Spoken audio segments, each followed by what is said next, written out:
A very good afternoon and welcome across to the commentary ups coverage of the Premier League clash between Manchester United and Wolverhampton Wanderers from Old Trafford.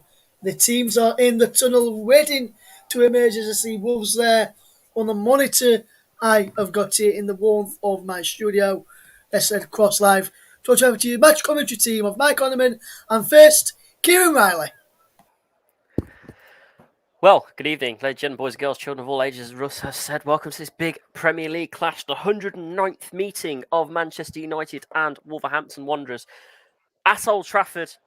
But unfortunately, I'm not there. I am sat in the warmth of my studio in Wolverhampton. I believe Mike is in the middle of Stevenage somewhere.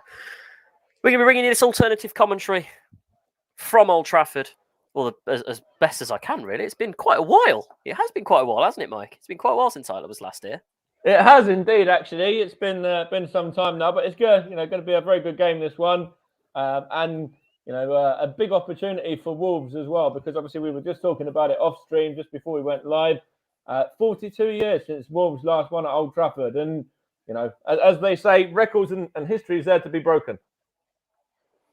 Exactly, definitely. Right, let's have a quick look at the teams. I'll run through the visitors this evening, Wolverhampton Wanderers. It's a little bit of a changed lineup from the team that drew 0 at Chelsea back on the 19th of December. It's been that long since Wolves last had a Premier League game. But Nelson Semedo comes in for Kai-Jani Hooven, Dendoncker comes in for Trincao, leaving us with a starting 11 of Sarr in goal, back three of Saiss, Cody and Kilman, your midfield of Marcal, Moutinho, Neves and Semedo, and up front we've got Podence and Jimenez. Going to be a very, very interesting game, this. Going over to United, starting in goal, they've got number 1, David De Gea, whatever you like to call it. In the back four of Bissaka, Varane, Jones and Shaw. Coming into the mid, they've got Scott McTominay, Matic, Greenwood and Sancho. And the front two of Cavani and Ronaldo. So it's going to be a definitely interesting game, I'd like to think. But to be honest, when you've got a referee like Mike Dean, it's never going to be an interesting game. It's going to be a usual one of him running around, pointing everywhere, dancing everywhere, throwing yellow cards left, right and centre. It could be one of two ways. It's going to be interesting, or it's going to be the Mike Dean show, as it always is. Mike Dean today is backed up by his linesmen of Darren Kahn and Edward Smart. His fourth official today is Rob Jones. And sat in the VAR room, it's Andre Mariner, and his assistant is Gary Beswick. So this should be an interesting one. We're going out on all available platforms today. We're going out on TC Hub, TC Hub 2 on YouTube, JB Sports, JDAC Sports, Storm FM, the Commentary Hub Twitch, and our Twitter as well, Commentary Live 1. So we're going out here, there, and everywhere this evening, which could be quite fun and interesting. Just waiting for kickoff to start. Mike, what do you reckon? This afternoon? It's going to be an interesting game, as you rightly mentioned. Of course, we have to touch on the last time that these two sides met as well. Manchester United won 1-0 with Mason Greenwood's goal. I know you probably don't like me reminding you too much of that one in the reverse fixture at Molineux earlier in the season. But Wolves have got something about them as well. It was only a couple of years ago they won 2-1 with the goals from Diego Jota, who is obviously now at Liverpool. And then I think it was Scott McTominay equalised for Man United, and then Ashley Young saw red for 2 yellows, and then Chris Smalling suffered the sort of misfortune of putting through his own net to give Wolves the win that day. But it's going to be an interesting game. Of course, Manchester United, if they win, can move up to 5th, just be 1 point behind 4th place Arsenal. We're still having a game in hand as well. And Wolves, if they win, will overtake Brighton, who of course won yesterday, and I think they were 3-2 winners, I believe, wasn't it, in their game? So it's an opportunity for Wolves to, go back to is it 7th spot, I believe it is, I think it's 7th spot. So it's going to be interesting. Of course, Ralph Rangnick still yet to lose at any of the times that he's been in charge of Manchester United so far this season, but that doesn't mean much, because the last time that anything like that or anything similar to that happened, it was Ole Gunnar Solskjaer, and Ole Gunnar Solskjaer's first defeat as permanent manager of Manchester United was against Wolves. Exactly. Right, we are underway at Old Trafford. Wolves just in the possession now. Connor Cody down to Marcal. Goes back to Saiz, who flicks it forward, looking for Jimenez, but quickly picked up there by McTominay. Neves dispossessing him there. Sends it up to the right-hand side, up to Nelson Semedo, who's running down the right ring in a minute. He's got Trincao just in front of him. But he decides to cut it through the middle. Still with Semedo. Now to Trincao on the right-hand side. What can he do is here. Cuts in. Flicks it in, looking for Jimenez. Good header away by Phil Jones there, it's his first start in 707 days. January 2020, I believe, was his last start, which happened to be, I believe, was that our victory against him?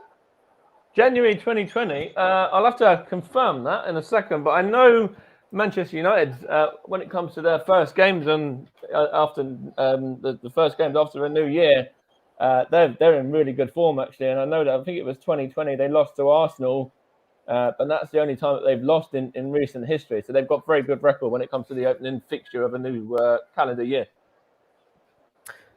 Cool, exactly. So ball back now with Connor Cody. Flips up to the side looking for Kilman. Finds Kilman, goes for Semedo.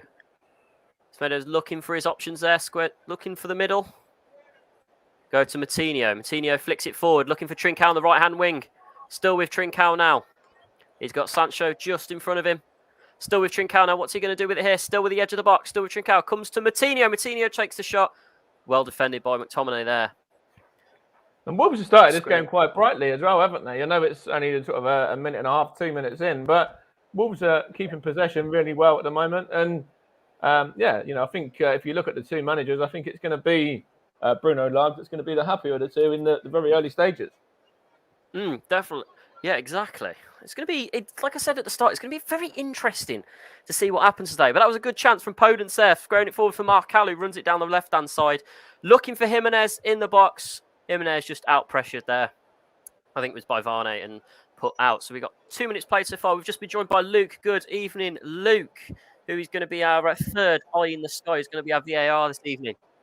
So any decisions that me and Mike have a disagreement on, I think Luke's going to be there to say the final word and to shut us up a bit. Aren't you, Luke?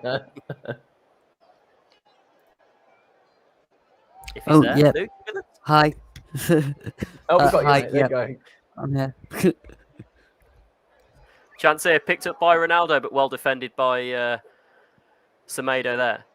I just Still saw that Semedo Wolves, on the right-hand Wolves side. chance just a minute ago. Sorry, as well. The one from when Marcal puts in the cross there. I think if Jimenez or is it Jimenez is at the near post, if he takes a bit of a chance on that, and he's going to get there ahead of the United defender for me, and then it might trouble David De Gea. But it's a good possession for a good position there from Marcal to get the cross in, and I think Jimenez might have been able to take a bit of a chance on that one, and then maybe get a bit lucky. Yeah. Well, it's just typical Wolves. We get the chances and we don't take them, but we certainly do try. As Marcal knocks the ball out there for a United throw-in after a bit of a poor pass looking back for Semedo there, but throw-in's taken quickly for McTominay. Up to Ronaldo. Shaw. Now with Shaw. Dispossessed there, picked up by Neves. What can Neves do with it? Pass it to middle to João Moutinho. Moutinho now. Moutinho finds Semedo. Oh! Bit of a foul there, but Mike Dean says play on. Doesn't even give us the advantage there. I'd love to hear your thoughts on that in a second, Mike, when you do get to that. Yeah, I will just hopefully be almost there Ball now. squared down, looking for Marcal. Misses Marcal, picks up by Saiz into the middle to Daniel Podence. What can Podence do with it here? Podence run off the ball. Podence still up. Well held there. Now Moutinho in the middle. Up to the right-hand side for Semedo now. Sancho closing in on Semedo. Semedo's got Podence just on his right. Flicks it in for Trincao. Back to Semedo. Finds Trincao again. Oh, Marcal should have moved for that one. Picked up again by Neves. Then dispossessed. Then back with Marcal. Now back with Saiz on the halfway line. Back to Moutinho. Squares up. Looking for Marcal. Oh, just put out for a goal kick there. Mike, going back to that challenge there. What do you reckon? Yeah, I think Mike Dean, he's looked at the challenge. I think he's just letting Wolves play on because they kept possession, to be honest. I think it's one of those ones where if it goes to a Man United player, Wolves get a free kick, but because it landed at a Wolves foot, then it's the referee just wants to play a bit of advantage. Okay. Awesome. Right, so bit of a throwback for us all. All the way back, we'll go back to the 15th of October, 1892. It was the very first time these sides have met, and it was a resounding win for what the club was called back then. Newton Heath was what United used to be called back in the day, and that was a 10-1 victory to them. So that was a very disappointing game, I must say, there for a 10-1 victory. But since then they've met 108 times. Wolves have won 36 of them, drawn 20, and we've lost 52 to United. Wolves' last win coming in the 2-1 victory at Molineux back in the 2nd of April 2019, with Diego Jota getting one of the goals there and Smalling scoring the own goal to seal it. It's been 2 years now since, 3 years now since we last beat United. But as Mike said at the start, 42 years since we last won at the Theatre of Dreams. So it's been a very, very long time coming, this victory. So we're hoping to get something. Connor Cody's asking for this on the top of his head now. Corner taken quickly to Podence. Back to Trincao, who crosses it in. Looking for Semedo there, but just doesn't quite find him. Still in a dangerous area now. Picked up by McTominay. Hoofs it out. Finds Greenwood. Still with Greenwood. Greenwood flicks it forward, looking for, I think that's Ronaldo. He finds Ronaldo. Not Ronaldo, sorry. He finds Sancho. Still with Sancho. He's got Ronaldo on his left. Sancho goes for it. Well defended by Connor Cody. Picked up by Neves. Still dangerous. Back with Sancho now. And Wolves just pushing it back out. Back with Greenwood. Greenwood now skills them on. To the right wing. Crosses it in. Well defended by Nelson Semedo there. Pushes it back out. Marcao looking to pick it up. Does pick it up. What can he do with it here? Still with Marcao. Dispossessed there by Cavani. Now with Greenwood. Still with Greenwood. Dispossessed there by... Oh, fouls Martinho there. Mike Dean blows for a Wolves free kick. Wanted to come in with something just a minute as well. That actually, we touched on, obviously, Wolves earlier on, just in regards to the fact they hadn't won at Old Trafford in 42 years, but they did win, obviously, the 2-1 in 2019 at Molineux. Wolves are actually winless in their last 10 away games against Man United, and that's 7 defeats and 3 draws, including the last 3, which have all been defeats as well.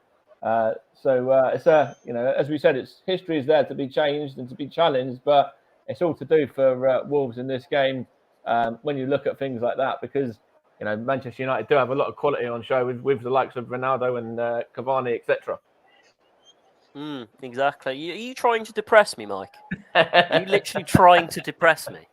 For those of you that don't know who I am a massive Wolves fan. I'm a season ticket holder as well. So I think Mike's doing his best to depress me this evening. But I could go even worse, mate. I could say that Man United have won their opening league game in 5 of the last 6 calendar years, which I think I said already. And they've lost just 1 in the past 17 league games on a Monday. But there you go. Shall I carry on or?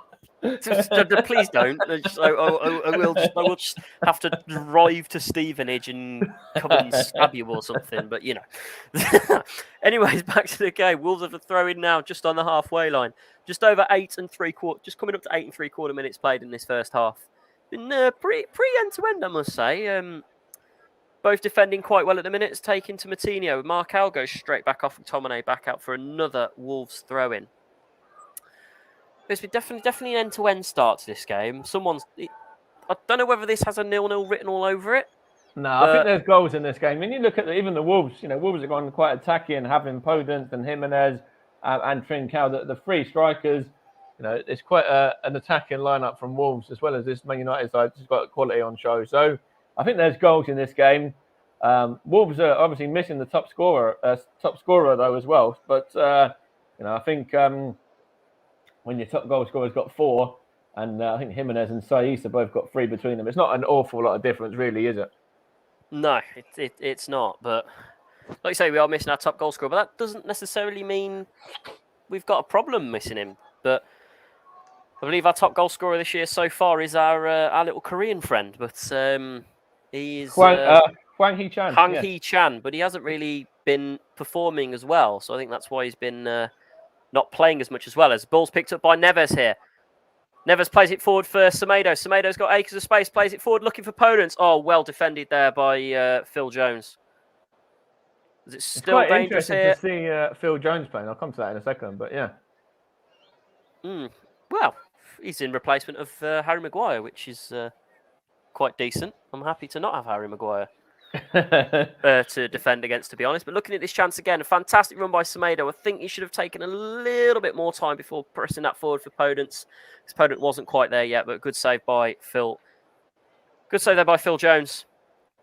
Just coming up It's to quite 10 interesting with this Man United side, though. Obviously, they've gone with the English international Phil Jones ahead of some other players there that they could have potentially looked at. I know Eric Bailly is probably has he gone to AFCON, I believe, probably. But when you look at some of these other players that United have got, even maybe potentially moving, I think Luke Shaw, or somebody else into the centre. But it's quite interesting with Phil Jones coming in there to play alongside Varane as well. And he's gonna be a bit rusty, and I think that's probably something that Wolves can get at. And I think they have got at him a little bit as well. Sorry, Mike. Here's a chance here for Podence. Squared it in. Oh, great save by De Gea there.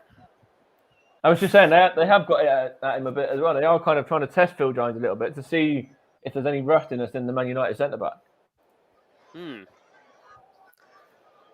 We're just going back to this fantastic little run there by Jimenez and Podence. Podence putting quite a bit of power on, but much better than he was against Brighton, I must say. He's performing a little bit better, but De Gea is there with his usual textbook save.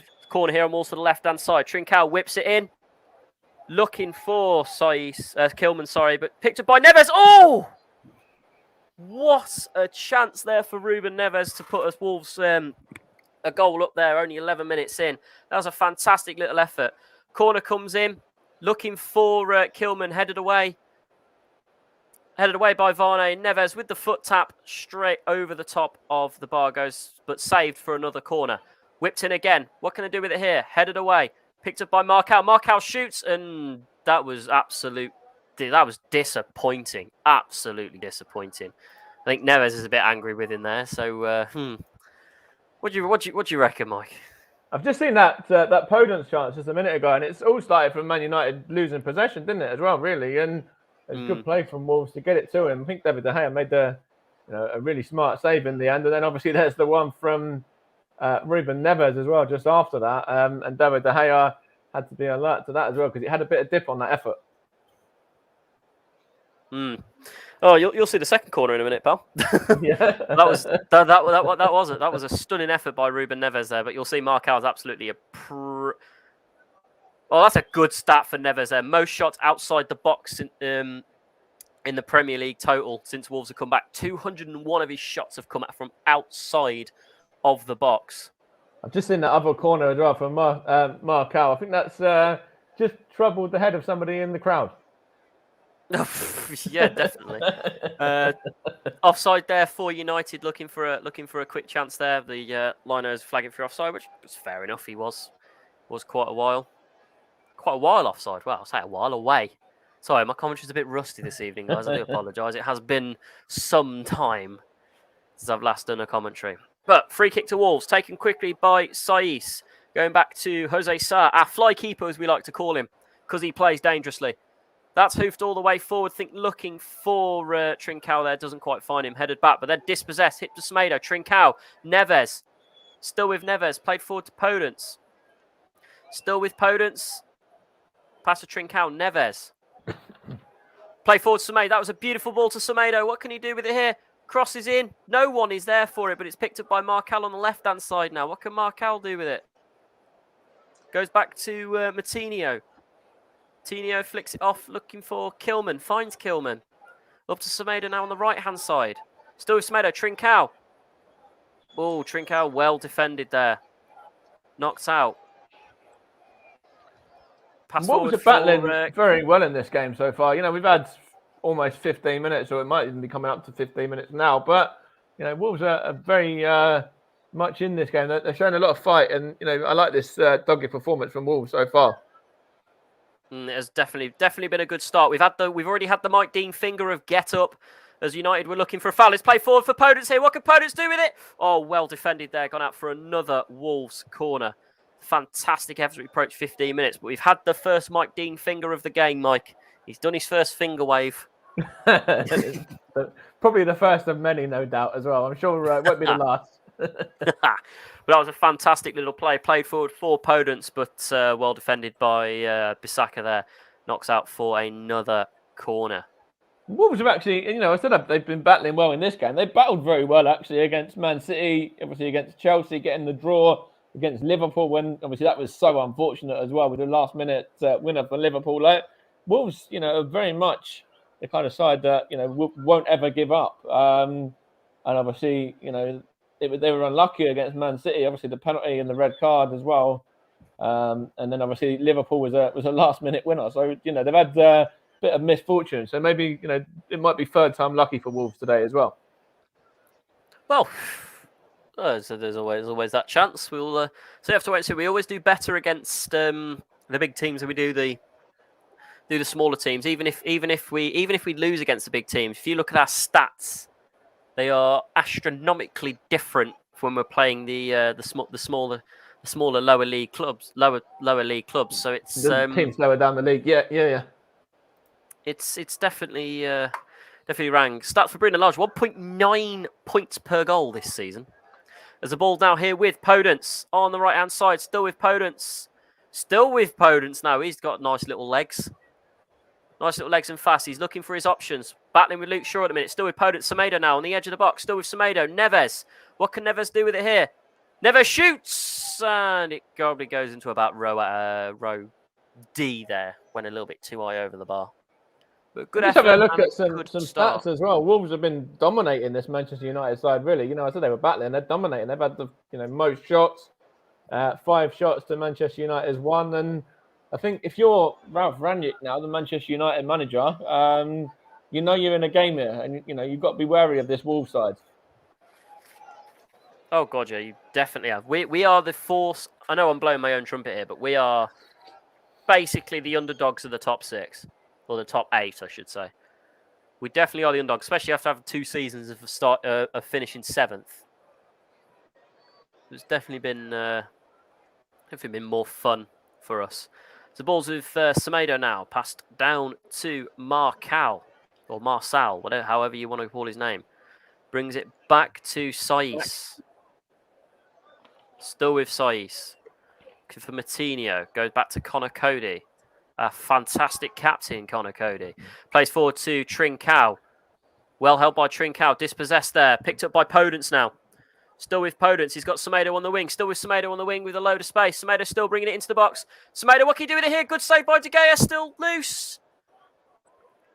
Well kicked out by McTominay, but re-picked up by Neves. Goes back to Saiss. Still with Saiss now in the half. Matinho. Saiss. Saiss with Marcal on his left. Chooses to go right. Goes to Matinho. Then that goes back to Connor Cody. He goes up to Kilman. Still with Kilman. Goes up to Semedo. Looking for his options. Still with Semedo. Oh, no. Picked up then by Manchester United. Dispossessed. Bringing up down the left-hand wing. Crosses it into the middle to McTominay. Squared down the right-hand side to Wan-Bissaka. Still with Bissaka now. Squared up into the middle to Matic. Back to McTominay. Shaw now. Jones. Back to Shaw. I just seen that effort just a moment ago from the right back, I think it was, just a minute ago, and it was another save from David De Gea as well. When David De Gea, he's been very busy in the opening 20 minutes or so, and maybe a little bit busier than he'd like to be. Well, it's Wolves. What do you expect? We can have the shots, but we don't score the goals. But this was a beautiful little left there. Whipped in by Wan-Bissaka, looking for the head of Ronaldo. Ronaldo just a little bit too small to get it. Then the second chance was tried, well defended by Semedo, and then hoofed away by João Matinho. So we're about a quarter of the way through this first half now. Wolves looking for another chance. Wolves calling for a handball there, but not given. Ball back with Varney at the moment. Pass forward to Matic. Looking for his options. Still with Matchis now, and Wolves aren't closing him down just yet. Still with Matchis, up to the left-hand side. Play forward, back to Matic, but dispossessed. Well picked up by Neves there. Still with Neves. You mentioned Cristiano Ronaldo, just a minute ago as well. 14 goals in 20 for him for Manchester United. And obviously it's Wolves that are known for having the majority of the Portuguese players. But I think the best one is on the United side still. Well, I heard this morning from a source that that Bruno Lage had told Ronaldo if he's not happy to come to Wolves, but I'm like, we would never be able to afford his wages. It's quite an interesting stat. Like, obviously, Ronaldo's, I think he's 36 now as well, and obviously he's had a very decorated career, in Madrid and Juventus, at Old Trafford before, when he was at United before, and now obviously he's back as well. It'd be quite interesting to see if he did go to somebody like a Wolves, maybe in another 2 years' time or something, and see him, whether he can still do it. And when he's like 38 years old at Wolves, maybe, yeah. Well, it's at the way at the moment. Wolves aren't looking at spending any money in this January transfer window. We're looking to sell Traore though, but apparently the asking price for him is around about 20 million. But I do believe West Ham and Spurs are interested in him. But this is one thing I don't like about Fosun at the minute, is they're not investing in the players, and what we need is more players. So obviously take Connor Cody. He's obviously missed a couple of games now, but when we first, in the Nuno era, when he first became named captain, he did not miss a single game until Nuno left. He'd started every single Premier League game, every single cup game since Nuno took over the club. And that's an interesting stat as well. Like, obviously, he's had, what is he now? He's into his 7th year at Wolves. Believe so, yeah. I think it's something like over 250 appearances for the side as well. And that is insane. Like, that's, to have somebody at one club for that amount of time and, play that many games for one club is kind of, a little bit unthinkable in this day and age, really. Well, he's a very fit bloke. He must be very fit to be able to play that many games. I think it's more, I was just saying it's more in regards to the loyalty. A lot of players will, won't stick around at a club for more than a couple of years these days. Yeah, well, we used to have the homegrown talent of Danny Barth with us and he came with us until he moved to, I believe it was Stoke. Yeah. He started in our academy and worked his way up. He worked his way from the academy all the way to the first team before we eventually sold him to Stoke.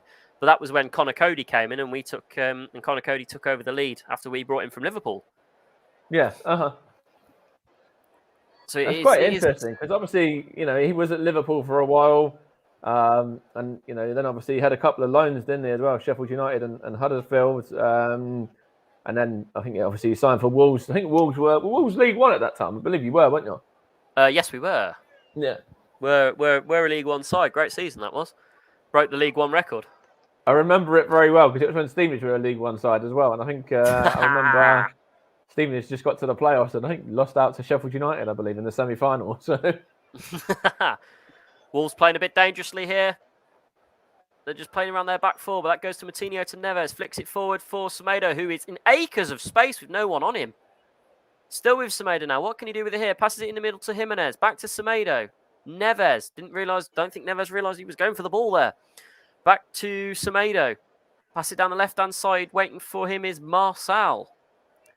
Back to Saiss now. United look like they're defending a little bit better now. Looking for their options. Ball back with Moutinho. Look for a cheeky click on there. Well defended there. Back with Moutinho now. Neves. Semedo. Sorry, Trincao. Apologies, not Semedo. What can Trincao do with it here? Goes back to Neves, who flicks it in.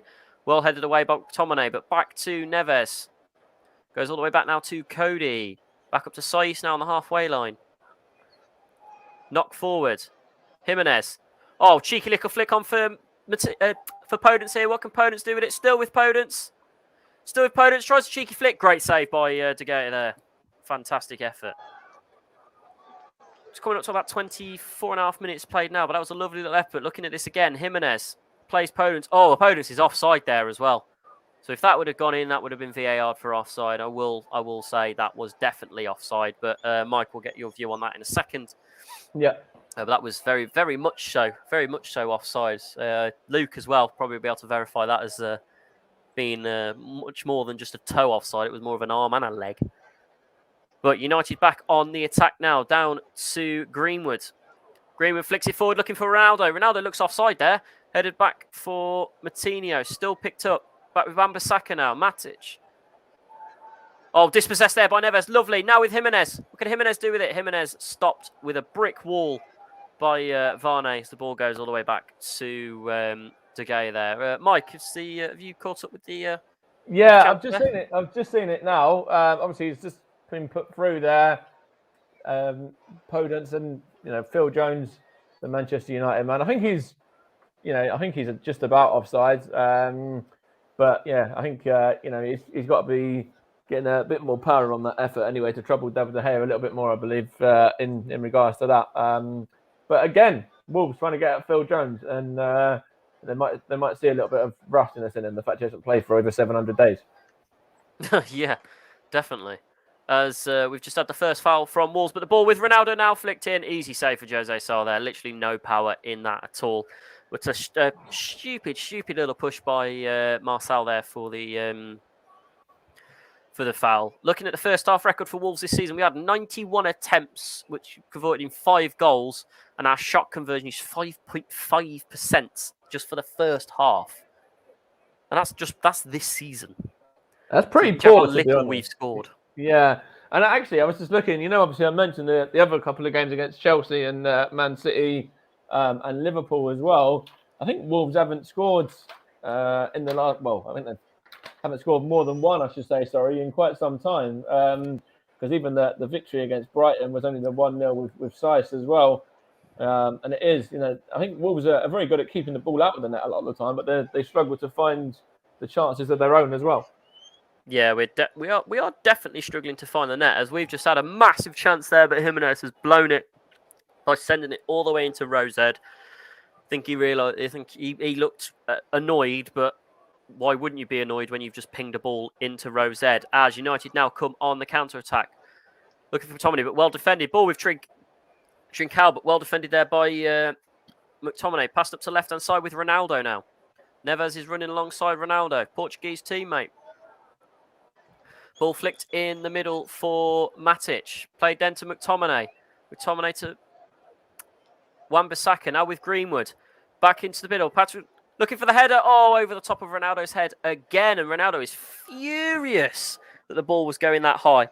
And it goes out for a Wolves throw-in deep inside the Wolves half.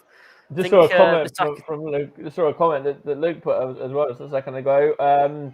It would help if Wolves stopped leaning back on their shots. Yeah, I kind of agree with that, Luke, as well, because even that one just a minute ago from Jimenez was, troubling somebody in the crowd again more than it was David De Gea. But David De Gea has made a few saves, but when you've got the likes of Jimenez, you want those players to be hitting the target, and you probably expect it from somebody of his quality as well. Exactly, yeah. But Neves is down on the ground. Too sure what's going on. Looks like he's got a little bit of a leg injury. But going back to Wan-Bissaka and the shot between Wan-Bissaka and Ronaldo. Once again, he's putting it too high up, and Ronaldo is not getting his head on it, which is what he should be doing. Which is stupid, really, to be honest. If you're putting too much power on your shots, which is what you should not be doing. But what can you do? I think your take home all day as a Wolves fan. If they keep doing that, then you'll be. Oh god, yeah, I'll take that all day. Yeah, I'll take it. Not getting shots off all day. We've got a bit of a break in play here for Neves to be treated. He's currently being treated by the 2 Wolves physios.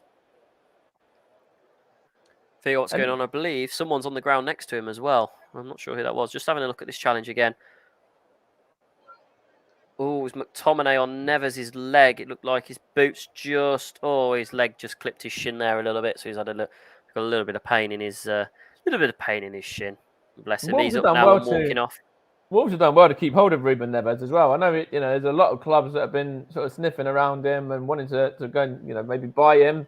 I know he was linked with Man United for a while. He was linked with Arsenal for a while as well. And I think was he linked with Liverpool, maybe? He's been linked with most of the big clubs anyway. He's been linked with a hell of a lot of clubs. I mean, I brought him on FIFA for like 50 mil, but anyways. Now looking to get back underway here very, very shortly. Ball is out for a Wolves throw-in with Semedo. Oh, that was a bit of a late challenge as well. It was a little bit of, the first one was nothing, but it's the follow-through really from McTominay there, yeah. Just stands on his heel a little bit. Yeah, right. Thrown straight to United. Just picked up on the left-hand side. Passing back through the United defence now, looking for his options. Tries to go through the middle of a load of Wolves players. Decided that didn't work. Ball now with McTominay. Still with McTominay as he brings it into the Wolves half. Plays it down to Wan-Bissaka. Bissaka takes it back to Jones. Plays up into the middle to Matic.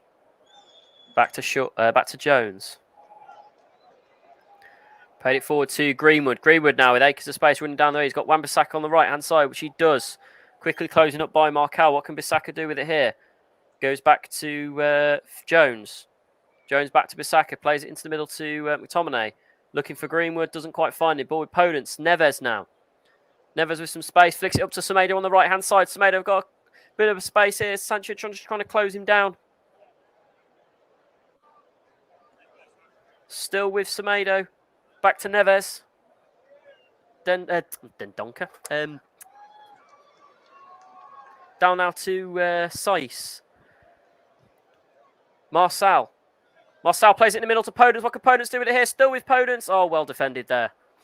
Pass straight back out to Cavani. And Podence is down on the ground, but Mike Dean says get up. Ball down with Greenwood now. Greenwood.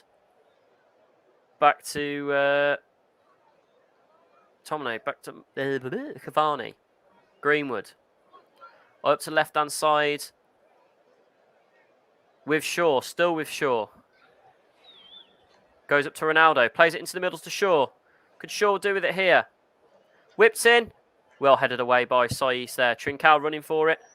With McTominay just next to him. Still with Trincao now. Trincao megs McTominay and gets taken out. He's not too happy with that. And Mike Dean blows for a Wolves free kick. I don't think Mr. McTominay was very happy with being nutmegged there. I think it's definitely been a lively start to this I was just going to say, I think any professional player or any, Premier League player in particular, or international, has got McTominay, isn't going to be happy if you're getting nutmegged by your opposition. But yeah, obviously McTominay, he scored in the victory over Burnley last time out, and he's been looking all right for Man United in recent games. But that's a little bit embarrassing when you're getting nutmegged like that. Well, Jose Sá there trying to knock it forward, but sends it all the way over the top of the dugouts and out. Throw-in taken quickly by Bissaka. To Cavani. To Shaw. I think he realised that it was as well, and that's why he took him down straight afterwards. With Shaw now. McTominay. Down to Jones. Phil Jones still with it now, running through the defence. Down to Wan-Bissaka now on the right-hand side. Him and his opponents have a bit of a collision there. Ball looking for Cristiano Ronaldo, but Saiss there. Ronaldo sort of falls onto the floor, trying to push Saiss over. I'm not too sure what he's trying to do there, but now the ball with Podence. Oh, well tackled there by Jones there. Now with Greenwood. Can Greenwood do with it here? Greenwood looking for Sancho in the middle. Back with Greenwood. Cody now with the ball. Kicks. Only thing he can do is knock it out for a United throw-in deep inside the Wolves half. We come to 33 minutes played. 10 minutes, just over 10 minutes to go in this first half. Still United 0, Wolves 0 here on the TC Hub, TC Hub 2, JB Sports, JDAC, Storm FM, TC Hub Twitch, and TC Hub Twitter. That is a mouthful to say in 10 seconds. Just do what we say and just say the commentary hub and all respect on and all of our partner channels. It makes more sense. Obviously, also a big shout out to our streaming partner for this season, Melon, for all your streaming needs. As the ball picked up here by Trincao, still with Trincao here. Semedo with, oh my God, what a run by Semedo there. Trincao, what are you doing? Should have passed to him. Oh, never mind. Trincao then squares it to Podence. Podence looking in. Podence goes for a shot. Well defended. Oh, what was that? Pass forward for Jimenez. Jimenez could have one-tapped that in. Still with Jimenez. Oh! Headers it wide. Just while I wait for that chance on my side as well, it's great to have, it's great to see Raul Jimenez back playing as well. Obviously, after the nasty injury that he suffered against Arsenal, and he's come back and he hasn't scored loads of goals, but he's still Wolves' second top goal scorer, and you can see his work rate is second to none as well. He's working his backside off. Yeah. It was offside as well. So if that would have gone, it would have been offside. But it was a massive mistake by Ronaldo, heading it back, looking for his keeper. But he headers it straight to Raul Jimenez, which was a stupid idea. But Jimenez being offside when the second chance came for him.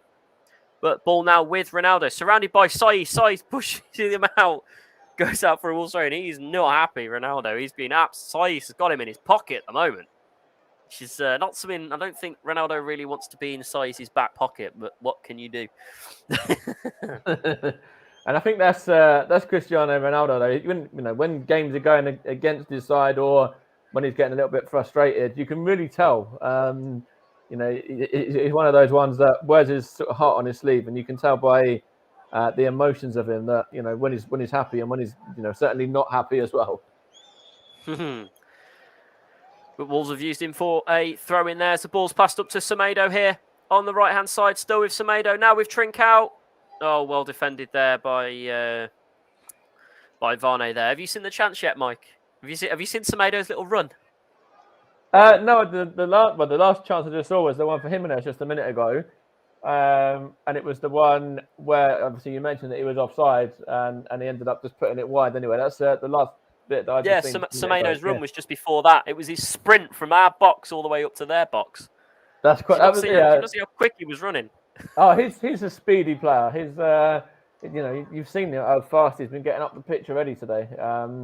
And it's working in Wolves' favour as well because Manchester United, is kind of struggling to contain this Wolves side a bit. Yes, it's 0-0, but Wolves are, very much on top in this first half so far anyway, and just need a goal to, put that to,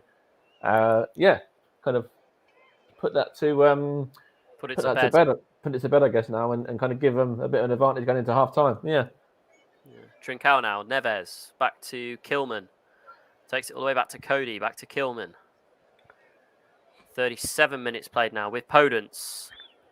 Podence looking for a little run. Flicks it back to Semedo. Into the middle to Neves, but finds Moutinho instead. Now to Saiz. Marcel. What can Marcel do with it here? Goes for a fake, and it works. Still with Marcel. Back to Saiz now. Back to Marcel. Oh, Wan-Bissaka, that's a foul. And Mike Dean blows for a foul there. Wan-Bissaka giving him a nice little cheeky little pushover. Not worthy of a yellow card, but it was a nice cheeky little push. Just going to watch this again. Oh, yes, that's a cheeky little push. Cheeky little push by Bissaka there. Is obviously furious that it's Wolves are getting through this much and they're not. And United themselves aren't a couple of goals ahead. Ball set with Trincao now. I'm seeing Saiz, Kilman, Cody, Jimenez all in the box. Cody's specialty is scoring from free kicks, especially for England with his one England goal. We'll certainly have to wait and see what happens here. Trincao takes the free kick, whips in, looking for Jimenez off the head of, I think that was Saiz, who knocks it forward rather than sideways.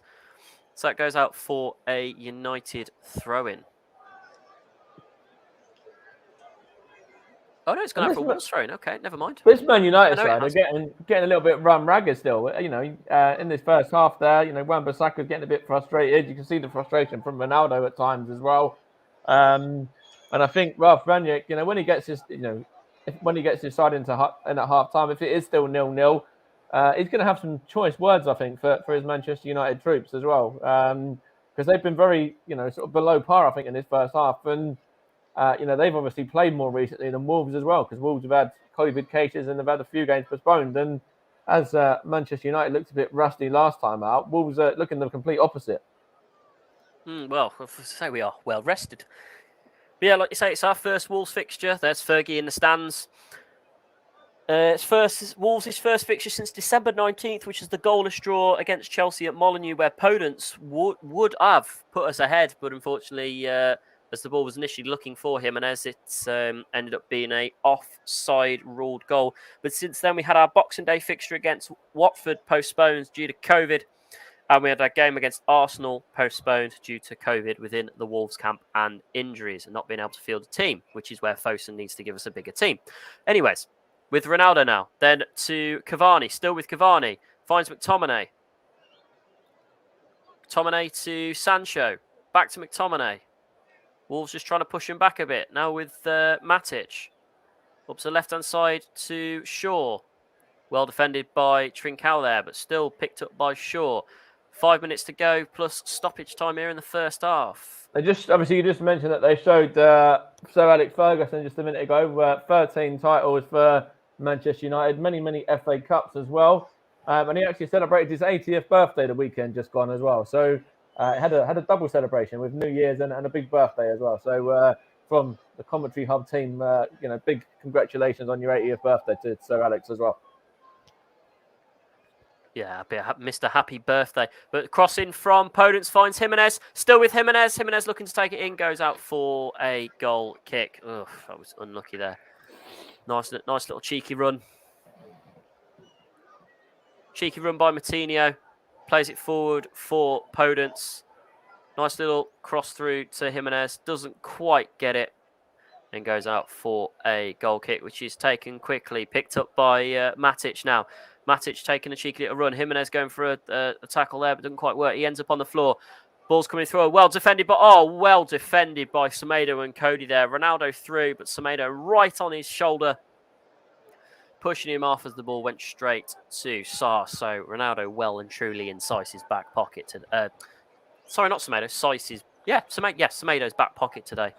I was going to say, because obviously with Nelson Semedo as well, obviously he's an international teammate, so he knows all about Cristiano Ronaldo, and I think that's kind of playing into his hands a little bit. And I think, he knows if you frustrate Ronaldo, you frustrate, Manchester United, or probably any team that Ronaldo's playing for, whether it's internationally as well, because I'm sure he's probably been on the end of it where, he's had Portugal frustrated when they've been in the same side as well. Yeah. Well, that's the problem, though, when you've got all your Portuguese teammates playing in the same league as you. You know playing exactly what their play style like. Yeah, that's it. But here's a chance from Matic. Oh, sends it all the way into Rosette of the disabled area. I love that. That's crazy. Well, what can you do? Russ has put something in here. 3rd of Jan 2010, FA Cup third round result. Man United 0, Leeds 1. Jermaine Beckford scoring in the 19th minute, and that was back when good old Fergie. Good old Fergie was the manager at United back then. Oh, what a shame. I remember that game as well. I remember Russ, when I first started talking to Russ, he was living off that game, and that was still probably 10 years later, or 15 years later. So. Ball with Saïss. Flick forward, finds Jimenez, looking for Marçal. Still with Marçal. Goes up to Moutinho. Going up to 43 minutes played. Not long left now. Neves. Saïss. Semedo, sorry. Neves. Goes back to Cody. Saïss.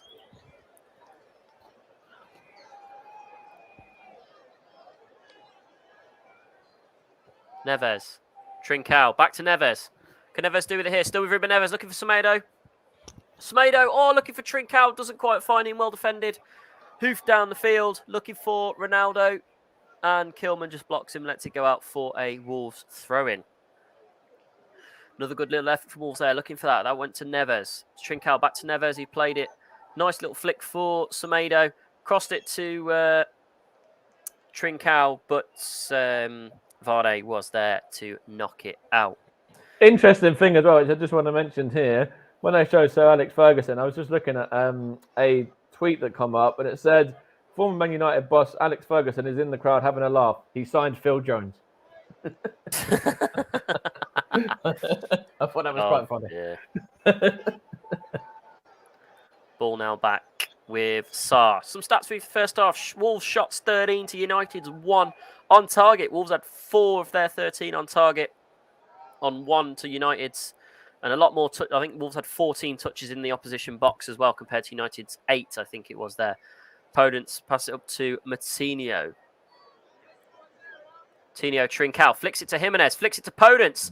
What could Podence do with it here? Goes for Trincao, still with Trincao. Oh, well defended. But back with Podence now, still with Podence now. Neves. Still with Neves to Semedo. Semedo looking for Trincao. Oh.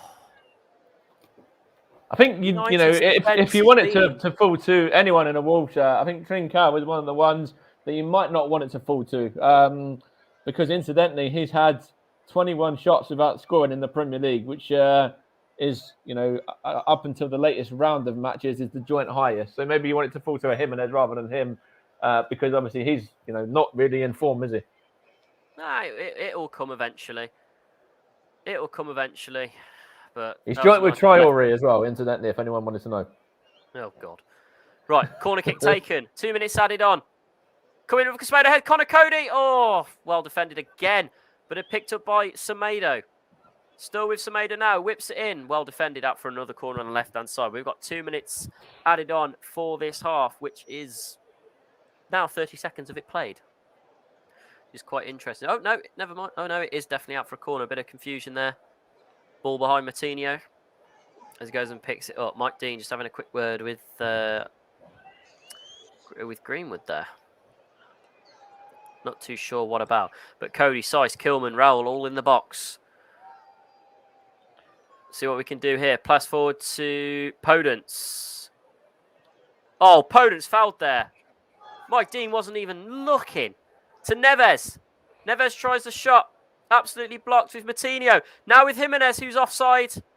But Jimenez tries the shot and goes over the top of the bar. But I am disappointed in Mike Dean. Too busy looking at the box to spot the foul on Podence there. That is definitely a free kick to us there. Completely missed. I'm not happy with that at all. Hopefully I'll see that in 2 seconds. But it sounds like Mike Dean is favouring Manchester United at the moment. And, favouring the bigger teams, I guess, as well, or the so-called bigger teams. Doesn't every anyway. Premier League ref? It seems that way in the more recent sort of years, yeah.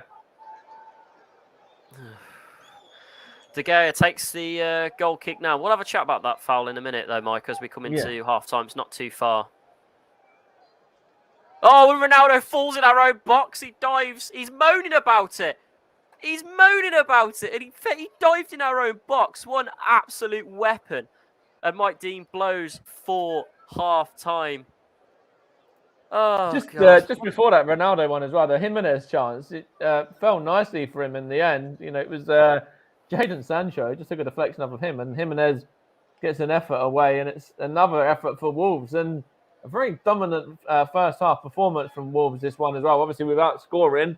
And, if Wolves can keep this up into the second half, then, I'd fancy Wolves to maybe go on and get, at least a point from this game, the way that they played, and maybe turn that into 3 as well, because Manchester United are not the races in this game so far.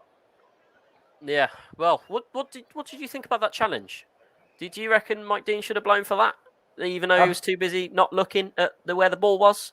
Yeah, I thought personally, it looked a free kick to me, but it's Mike Dean. Mike Dean, everyone knows Mike Dean loves to be the centre of attention, and it is basically that, isn't it? At the end of the day, he just wants to make the game more about him than actually what's happening on the field, and fortunately, he hasn't had too many big decisions yet. He's not had any, penalty decisions or red card decisions or anything like that. But he has missed a few sort of fouls and things like that, which he probably should have been given. Yeah. Yeah, cool. Right, let's bring in. Let's have a bit of a break, Mike. Let's go and get ourselves a drink. We're going to throw back to Russ and Luke now. We're going to give their little bit of halftime analysis. They'll have a quick chat and then they'll bring us back in. So let's throw all the way back to Leeds now. Back to the Leeds studio and Russ. Thank you very much, Kieran. Very good first half between both sides there, between Manchester United and Wolverhampton Wanderers. But let's take a look at the other games that have taken place today. First of all, in the Championship, one of the games between Nottingham Forest and Barnsley was postponed due to COVID-19. Reading 2, Derby County 2. Derby come from 2-0 down to get a point on the road against the Royals. Stoke 1, Preston 2 is the full-time score there as well. Swansea v Fulham and Bournemouth v Peterborough also postponed due to COVID-19. In League 1, Cambridge 0, Portsmouth 0 is a full-time score. In the National League, Altrincham Stockport postponed, while Grimsby versus Halifax ended in a 1-1 draw. In the National League South, Hungerford beat Hampton and Richmond by 3-0. Isthmian League Premier Division has been 11 9 matches in there, 2 games postponed. Bond Regis versus Merstham and Potters Bar v Bishop Stortford were the games called off. In the other matches which took place today, Marsden C 2, Margate 4, Bradling C 1, Hornchurch 5, Colston 2, Worthington 1, Chess Hunt 1, Haringey 1, Cray 4, Enfield 4, Folkestone 3, Leatherhead 0, Horsham 1, Corinthians Casuals 1, Kingston 4, Lewes 2, and Wingate and Finchley 5, East Thurrock 0. In the Portuguese Premier League, that game kicks off this evening between Tondela and Moreirense. That's the 8:15 kick-off. In La Liga, latest score is Villarreal 2, Levante 0, 2 evening kick-offs. Osasuna against Athletic Bilbao and Cadiz versus Sevilla later this evening.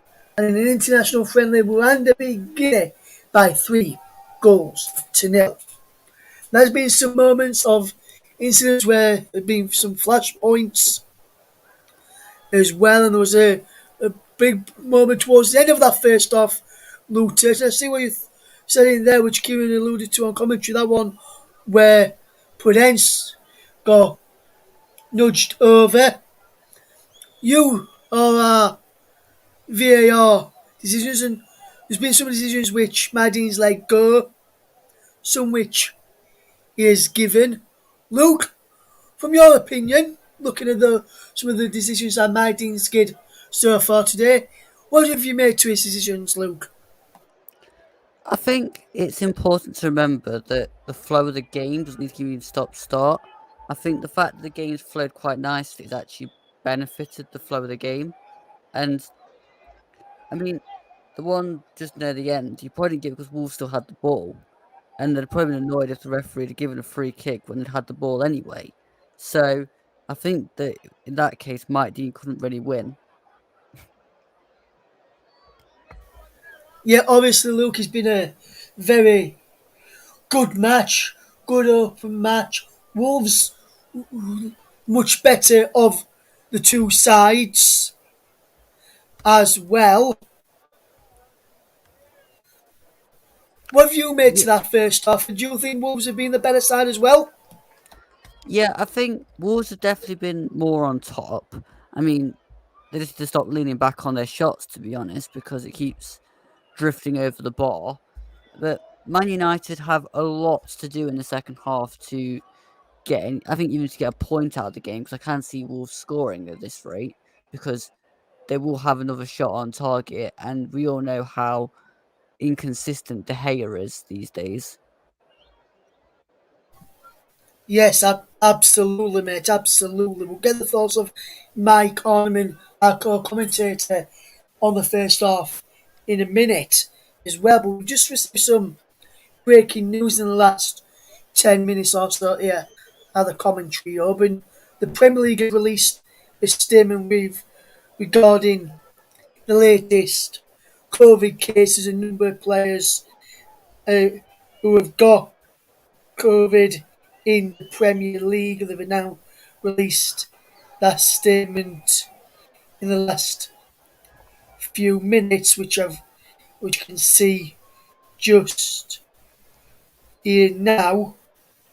And it says the Premier League can today confirm between Monday 27th of December 2021 and Sunday 2nd of January 2022, 14,250 COVID-19 tests were administered on players and club staff. Of these, there were 94 new cases, 0.65%. The Premier League also go on to say this is the first week-by-week decrease in positive results for 8 weeks, and that is such big news. Just last week, the previous week, between the 20th and the 26th of December, there were 15,186 tests and over 100 people came back positive, 103 to be precise. And this one is now 94. So he's looking back over the entire season from the 2nd of August. All the results I've got here published as well. It's a very good drop from what it were last week, and we have gone up a bit since 22nd, 28th of November when we had 7, and then we had 12 the week after, 42, 90, 103, now 94. But for the first time in such a long time, the numbers are beginning to drop. And Mike, I'll just fetch you in on this. And how good is it that COVID cases now are beginning to, amongst the players and staff? Yes, there's still some there as we can see, Mike. But how good is it that the case numbers are actually dropping now rather than rising in the Premier League? Yeah, it's great to obviously see that the cases are dropping now.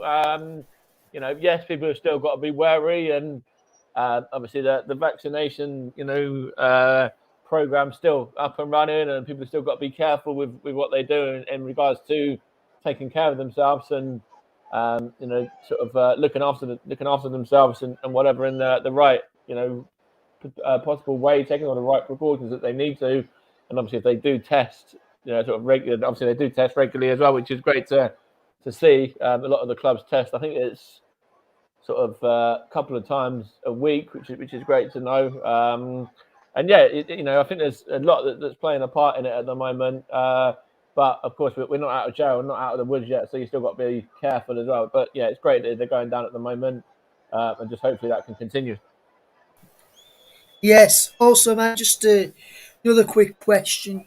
So obviously, you may have seen what the EFL have done. They've stopped testing on the day, which is stopping a lot of postponements on day of the matches, as we've seen a lot in recent weeks in the Premier League and Football League in past weeks as well.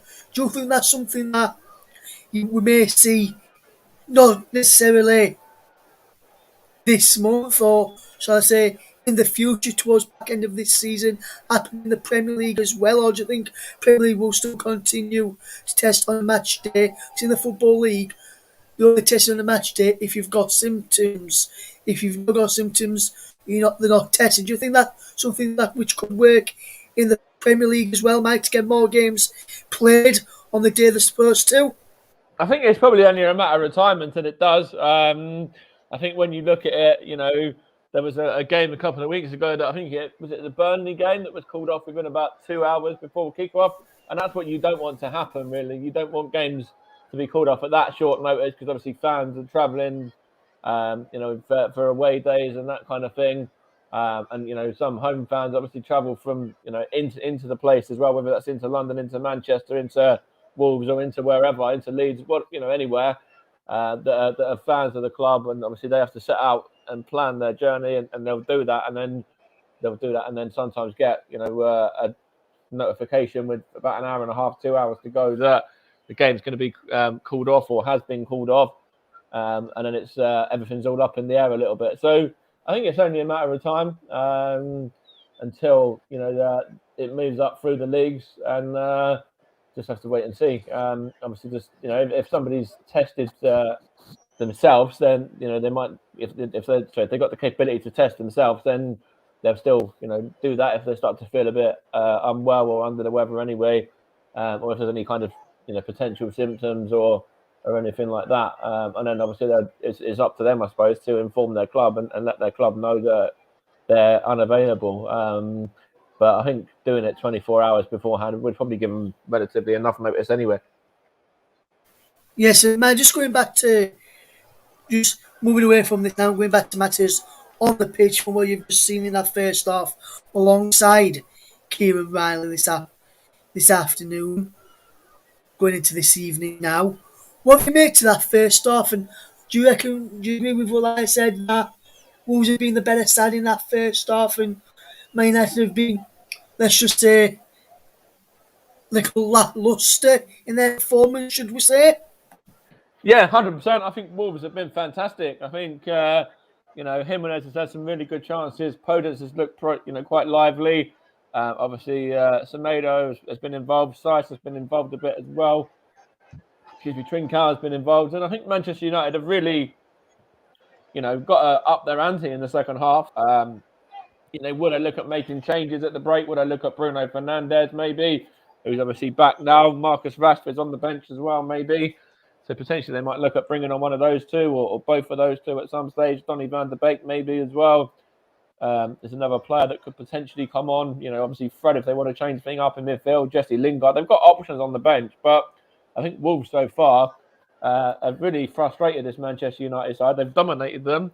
Had most of the chances, most of the play. Manchester United have really struggled to get any real efforts of note to trouble Sarr in the Wolves goal. And David De Gea is the man that's been the busiest. 14 shots in that first half for Wolves and only 4 for Manchester United. With only one of those being on target. And then, from what I remember, that was a relatively weak effort as well, which didn't really trouble the Wolves keeper anyway. Yes, and now just a quick one before we get ready to hand back to Kieran, who's alongside you for this game as a player just coming back out. Mike, can I just ask you for a prediction for the second half? Is it ending goalless shots? Or if not, who do you reckon is going to win this from what you've seen so far? Well, that's a big question, really, because, is it going to end goalless? Not for me. I said it in that first half. I think there's goals in this game.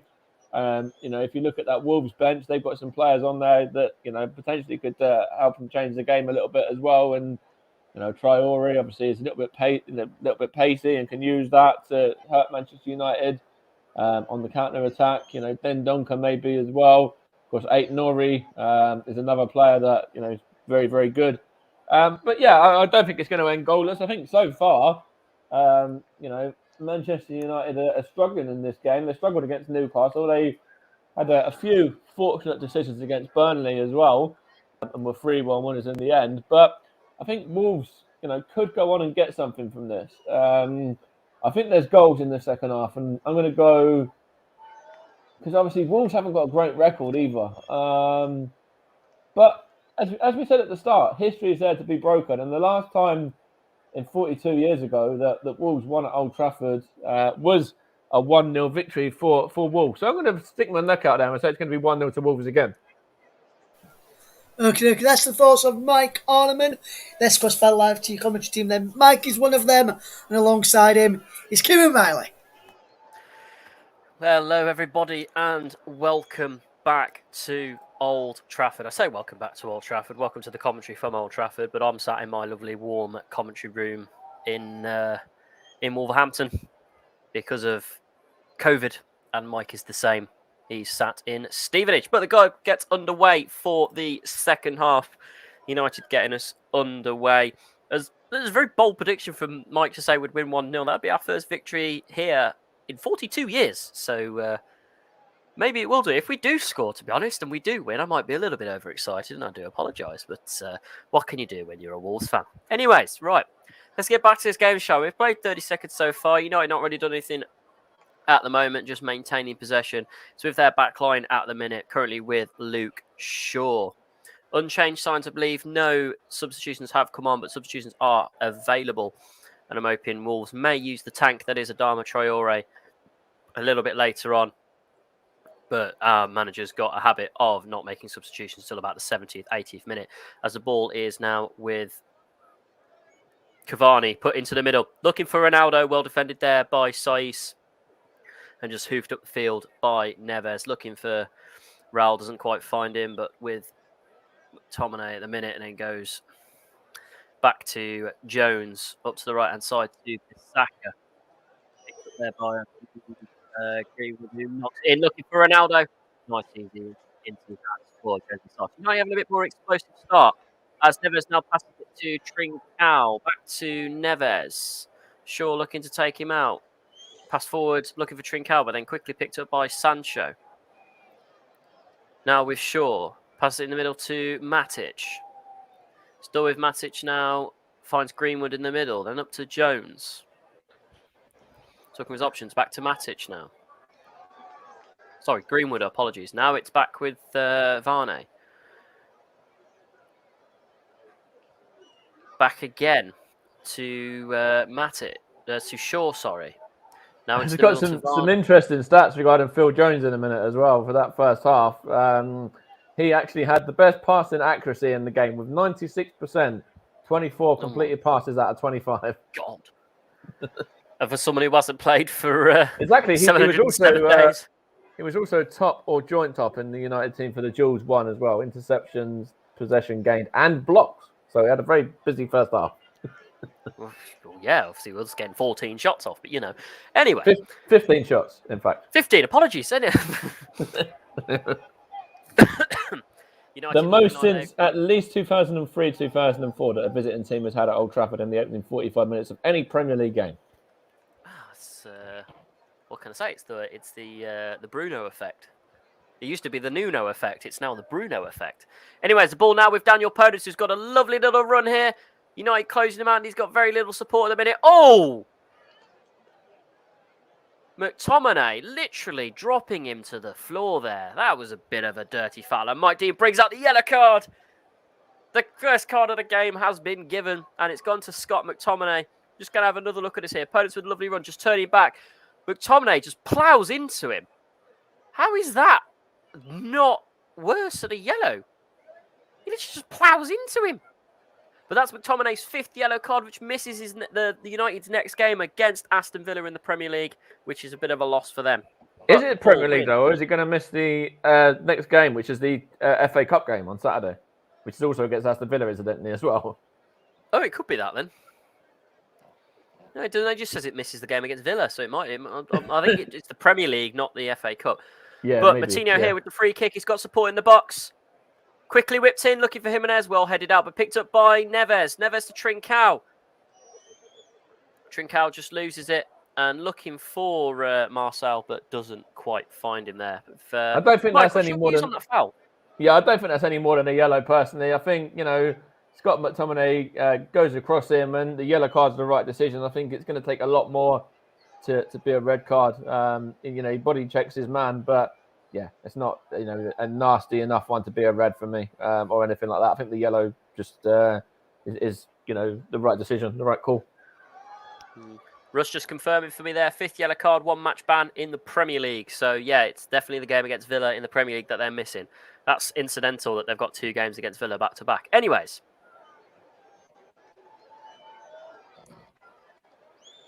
Ball back with Varney now.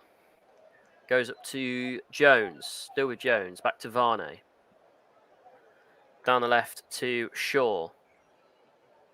Shaw plays it forward for Mattit. For Cavani, sorry. Now with McTominay. Bissaka. Back to Bissaka. Oh, no. Back to Jones. Nice little cheeky run in here. Cheeky shot. And I don't know where he was aiming for that one for, because that went miles over the bar from Greenwood there. So, Just looking at this Wolves bench as well, do you know much about these 2 young players? Obviously, Kundal, the midfielder, and Bueno, the left back. Do you know anything much about those 2, or is it? I've watched them play in the under-23s. I'm not gonna lie, they are decent. To be fair to you, they are pretty decent. Oh yeah. I'm just trying to think of words to describe them really.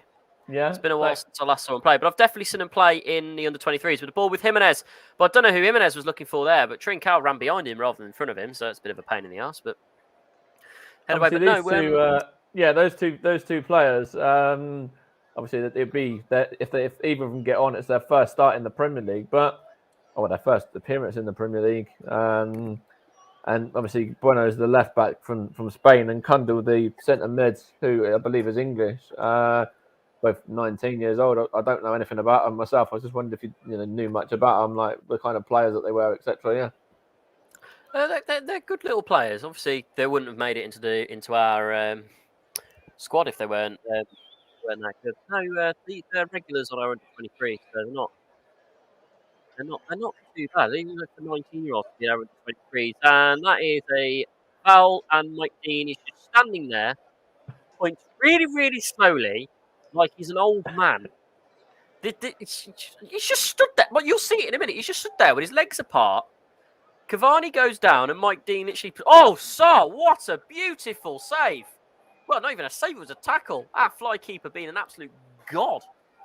But no, Mike, I just when you saw go that down one for Jimenez as well. The through ball there to Jimenez picks him out lovely, and then Jimenez just couldn't quite control it. And then it was who was it? I think it was who was it there? One of the defenders was able to get back. No, it was Varane was able to get back for Manchester United.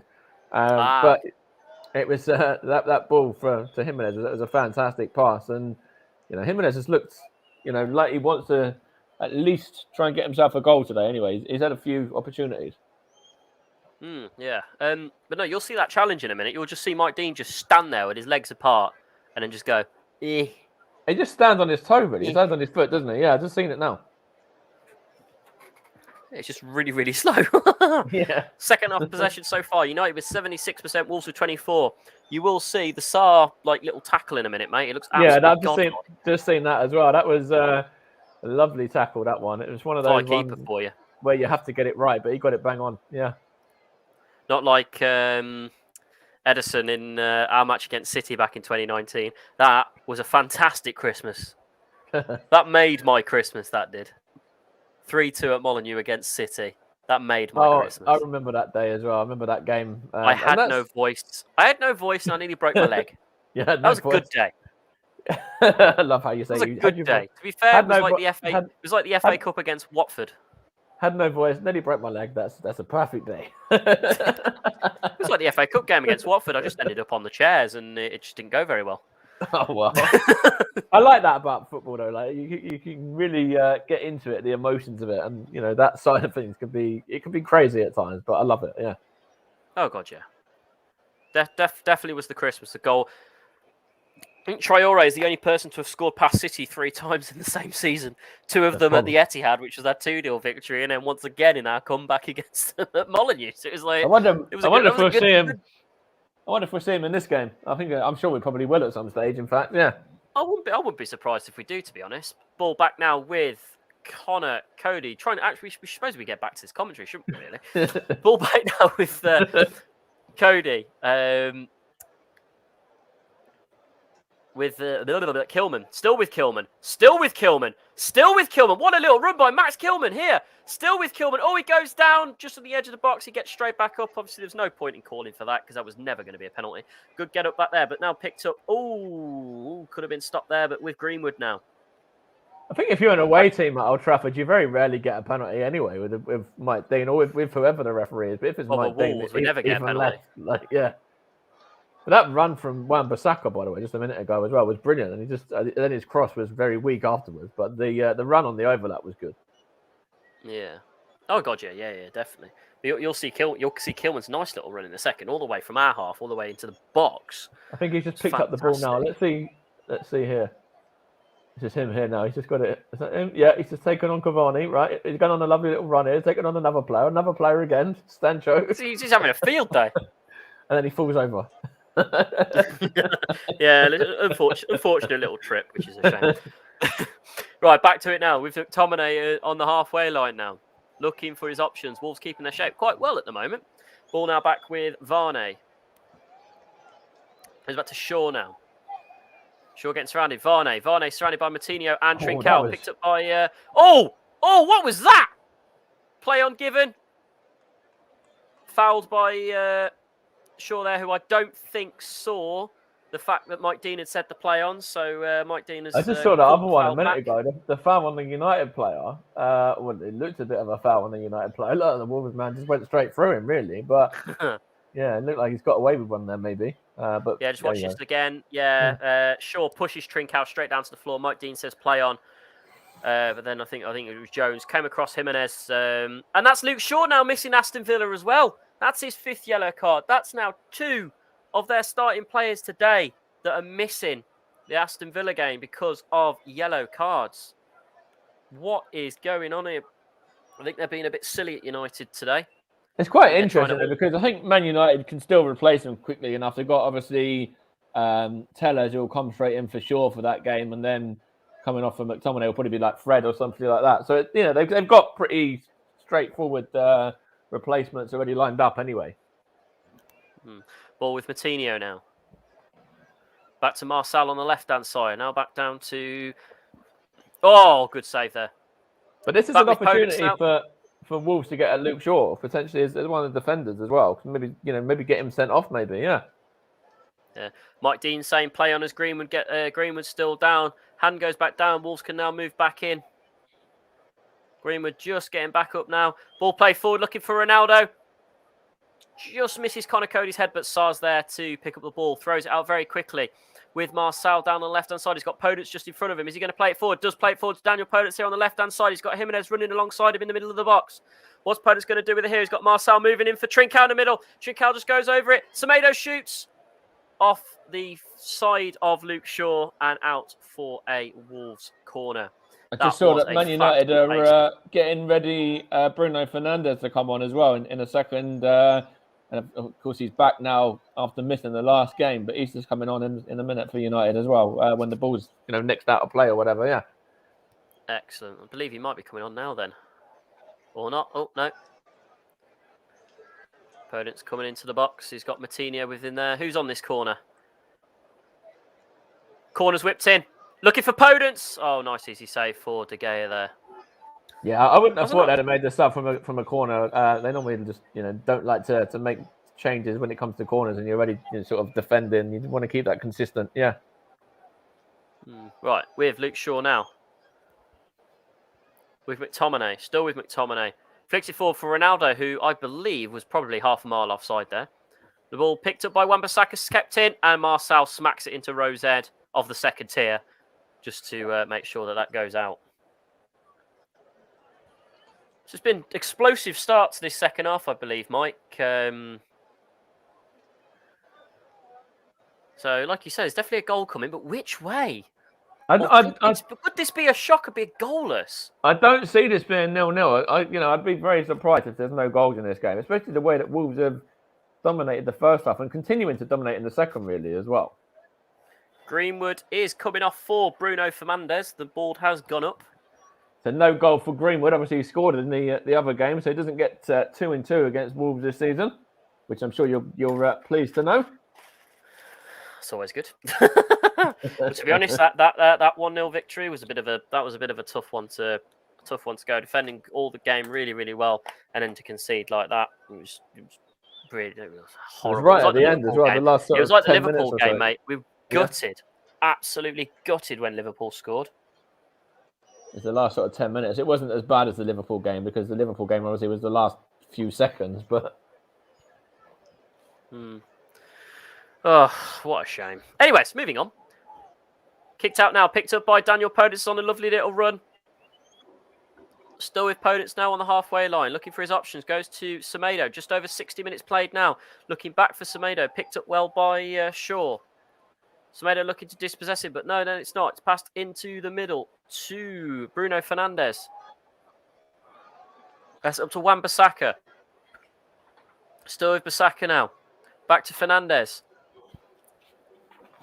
With Trincao just trying to get his foot on the ball. Still with Fernandes. Now with Matic. Matic flicks it forward for Bissaka. Still with Bissaka for Fernandes. Back to Bissaka again, who crosses it in, looking for Ronaldo. And easy save for Jose Sarr there. Whew. It's coming and going, this game, mate. Coming and going. Something's going to happen. Something's going to happen somewhere. Goal kick taken quickly to Cody. Now to Saiss. He passes it forward. Finds Jimenez. Jimenez back to... I think he plays it forward, looking for Trincao. I believe Trincao was offside, or he's blown for a free kick. No, Mike Dean, I think, is blown for a free kick against Wolves here. But no, it's not. It was against United, but it was taken quickly. Ball back up now, McTominay. Now with Fernandes. Fernandes whips it in, looking for Cavani. Straight into the hands of Sarr there, nice and easy. Now with Neves. Wolves looking for a quick counter-attack. Looking for his options is Ruben Neves. Chooses to go short to Matinho. Goes up the left to Marcel. Saiss. Jimenez. Still with Jimenez.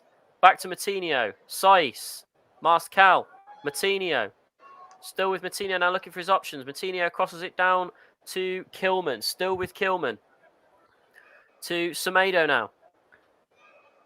Sancho quite closing in a on Semedo. strange one from Man United in regards to that sub, by the way. Bruno Fernandes coming on, but then if you take off Mason Greenwood, they're both level on 5 goals each this season, just behind Cristiano Ronaldo. Obviously, who I mentioned earlier, has got 14 in 20 games. And Bruno Fernandes, of course, is the top assister as well. So you can see why they brought him on to have an impact. But to take off Mason Greenwood, there's a bit of unrest and unhappiness from some Man United fans at that one. Well, they can only see what their manager's thinking. Well, they can only think what their manager's thinking. But it's with Wan-Bissaka now, crosses it in, finds Connor Cody, knocks it out. And is headed out and knocked out for a United throw-in deep inside the Wolves half. United looking very, very dangerous these last 10 minutes. It's a bit more of a competitive game now. Manchester United, well, that was almost in there for Bruno Fernandes as well, just a minute ago, and then obviously Wolves defended it very well. But I think that Wolves, obviously now, kind of the fact they haven't got their goal yet, or it's still 0-0. Manchester United have grown in confidence a little bit, and you don't want that, especially when it's away from home. No, you don't. You don't want that at all. Wasted chance for Wolves there. Goes out for another United throw-in.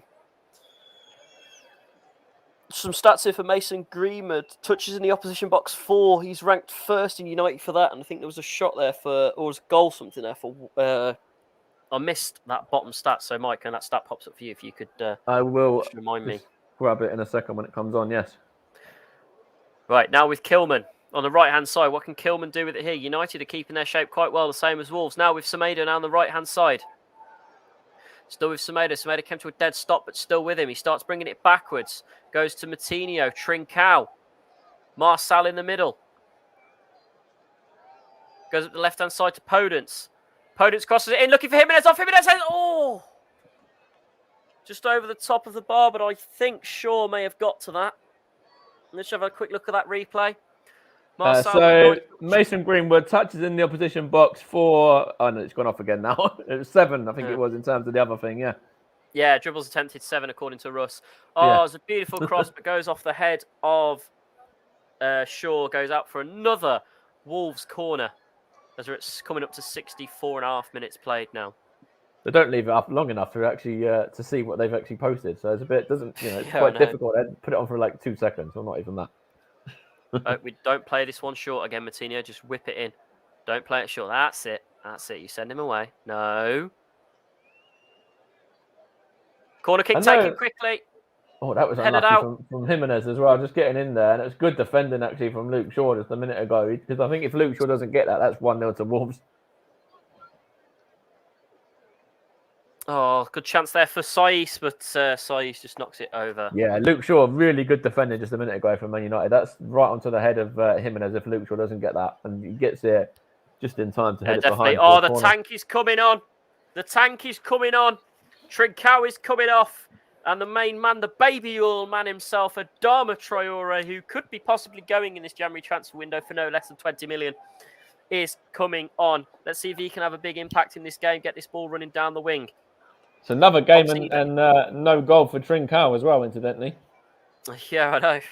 Oh, well, what can you do? But Traore here, obviously not been at his best this season so far. We all think it's because he's unsettled at his contract. He's wanting 100 grand a week, and I don't think Wolves are prepared to pay him that because not even Connor Cody's on not even half of that. He's on more than half of what Traore is asking for a week. I think Connor Cody's our least paid player per week in the squad. I can't remember exactly how much he's on, but he's the least paid player in the squad. I just looked at a stat here. Manchester United have yet to have a corner in this game. Wolves have had 8. So it is like Wolves are really, 16 shots to 5, 8 corners to 0. And Manchester United have been making more fouls as well. So, Wolves are playing well without getting the goal. And that's, we said about before that, I think Wolves, a lot of the Wolves games is no more than 1 goal. But that's enough to win it in this game. So let's see if my 1-0 can pay off. Well, we'll certainly have to wait and see. So he's having a foul just while you were talking there, Mike. Mike Dean obviously giving him the free kick, and Saiss wasn't too happy about it, but he was like, what was going on? But never mind. Ball went out for a throw. And Sancho crossed in. Looking for him. Oh! Off the crossbar. What an absolutely fantastic attempt by Bruno Fernandes. The crossbar is still rattling from here, but it's still dangerous with Bissaka. Bissaka goes for the crossing, but not quite quick. And Phil Jones goes down. He dives, I think, there. Martinez's like, why? How is that a free kick? I think, Shaw, no, not Shaw, Jones dived there. That was a cheeky crossing from Matic. Absolutely fired by Bruno Fernandes. Off the crossbar. Sarr was never getting that, but the crossbar's still going. Ronaldo heads it back out. Phil Jones looking for it, and I believe Phil Jones dived there, but they haven't shown a replay of that, but Bruno Fernandes... I'll see it in a second. What a chance that was. I think that's the Wolves. Who's the Wolves defender there? Because I think the Wolves defender gets a touch on that. Ronaldo! And it's a goal! It's a goal for United, but no, it's instantly ruled offside. That's right. That looks a bit of a dive for Phil Jones. I think, I think you can see that one. Manchester United get a free kick there, and it's, to be honest, bloody hell, Ronaldo is half a mile offside. You'll see that in a minute. He's half a mile offside. How, in the name of all things holy, did he think that was going to count as a goal? That takes a deflection off of the Wolves player there and goes onto the crossbar, and then I think the deflection takes it away from Cristiano Ronaldo on the first incident when he hit the crossbar. But here comes Ronaldo now down the left-hand side, still on his own. Ronaldo tries the shot and goes all the way right, all the way wide. Easily offside, by the way. I've just seen that goal as well. And Cristiano Ronaldo there is saying to the referee, look at that. But no, for me, I think he certainly moved ahead of play there. The referee got that right straight away. He's miles offside. Yeah. Well, nice little shot there from Ronaldo, but goes horribly wide. But he was under a lot of pressure there, so I wouldn't be surprised. He was trying to get back, to be fair to Ronaldo, but he was just, he wasn't able to get back quick enough. Yeah. 69 minutes played, my favourite number, as Sarr takes the goal kick, finds no Wolves player at all.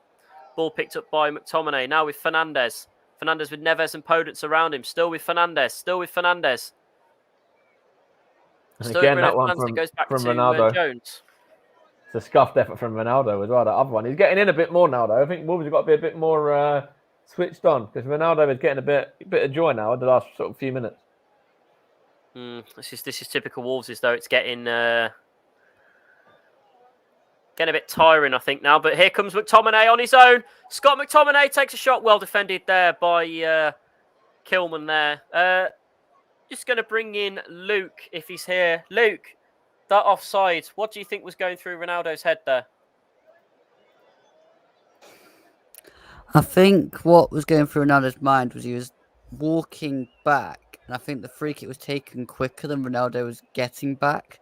So, in a sense of, I think Fernandes caught Ronaldo off guard there, but it was definitely offside. Oh God, yeah, it's obvious. He's half a mile offside. He wasn't just off. He was half a mile off. But yeah, like you say, probably taking a little bit too quicker for Ronaldo, or Ronaldo just wasn't thinking. But here's United's first corner of the game. Finally. I know, after about 17 minutes, it took them long enough. Ball whipped in, headed away by Jimenez then. Ball then re-picked up by Shaw, whipped in. Ronaldo probably looking for Ronaldo again, but Ronaldo's miles offside again, looking for Sarr, and Sarr hoofs it forward. Looking for Podence there, doesn't quite find him. Podence falls backwards for absolutely no reason whatsoever. Not sure what was going on there. The ball now back up with... I was going to say it was Wan-Bissaka, but then dispossessed. Ball with Saiss now. Picked up by Jimenez, still with Jimenez. Jimenez getting pushed here, but Mike Dean still carrying the game on. Jimenez falls over. Mike Dean says play on. Down with Semedo now. What can Semedo do with it? Plays it forward to Adama Traore. Adama Traore finally getting to show what he's like. Still with Adama on the left-hand side. They're closing in on him. I'm not sure what was going through Adama's head there, but he's just blooming kicked it straight out of play for a goal kick. No idea what he was doing there. He wasn't even looking. No, I mentioned at the start that if Man United did go on and win this game, they'll go up to fifth. They'll be joint fifth with West Ham. West Ham have got better goal difference. They'll be actually just up into sixth in the end. Thank you very much. Right, goal kick here for United. 71 minutes played. Could this be heartbreak for Wolves? Could United get one of those last-minute goals? Fergie time, or is it going to Fergie, be yeah. Ralph time? Ball straight out for a Wolves throw-in now with Semedo. About halfway inside the Wolves half. See Rashford just behind him warming up. Semedo, Neves, flicks it forward for Traore. Doesn't quite find him, finds McTominay instead. Wolves calling for a handball there, but Mike Dean saying no, play on with Wan-Bissaka there, but yeeted at Podence, goes out for another United throw. Podence giving his leg a bit of a massage there. Must be stinging after that ball came flying at him. Ball now with Jones. Jones looking like he's popping out his chest there for no reason whatsoever. Has he got something hidden that we don't know about? Right, ball with Northern Sancho now. Cavani, Sancho. Now with Matic, McTominay. Wan-Bissaka. Still with Wan-Bissaka. Back to McTominay. Looking for his options. Finds Jones. Fernandes.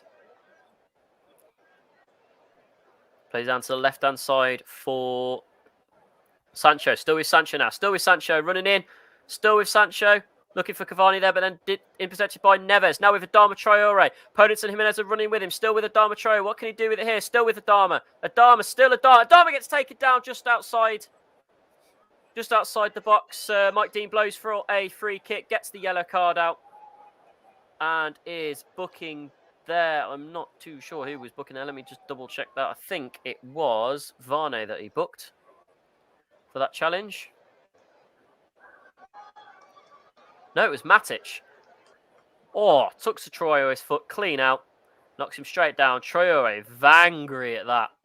Angry I'm just at saying that. here that, obviously Manchester United have had a lot more attempts in the second half. They've been better since Bruno Fernandes has come on. But I still think, apart from that one from Ronaldo, which was ruled correctly for offside, and the one that hit the crossbar, a lot of their efforts are still not troubling start. I think they made one save that I can remember really of note. Yeah. Right, Matinho and Saiss standing over this ball now. United with a four-man wall. What's going to happen here? De Gea just commanding his wall. Let's see what is going to happen here. The players have moved forward. Mike Dean, come on. They're still ahead of Mike Dean. They're ahead of the line. Get them back. They're still ahead of the line. Luke, I want your thoughts on this. They are way ahead of the line there. Take it quickly off the crossbar. That's Fantastic some run by effort from Traore as well. Luke, I'm just going to bring you in quickly. They were all the way forward, and Mike Dean did absolutely nothing about that. I mean, looking at this replay now, they are half their feet over the line. That has got to be bookable offence. Even after he's told them to step back, they were still ahead of the line. That's got to be the biggest cheating I've ever seen. That, to me, makes a mockery of the spray. What's the point in spraying a line if you're not going to make them stand behind it? They're No, literally exactly right. all of them are. I think there's four of them. All of them are ahead of it. Yeah, I reckon the refs will be having a look at that later on in their debrief. And hopefully Mike Dean realises that he maybe should have carded them for doing that. But Sancho's gone off and Rashford has come off. Rashford has come on, sorry. So yeah, a bit of a controversial moment there, I think, with that. Russ, we'll have a chat with you about that at the end of the game as well. Yeah, that free kick there from, was it Saiss? It was inches away. It's literally has some dip on it as well. And it had David De Gea. I think he's saying thank you to the crossbar a little bit there. He probably is. Ball now with Adama Traore. Still with Traore.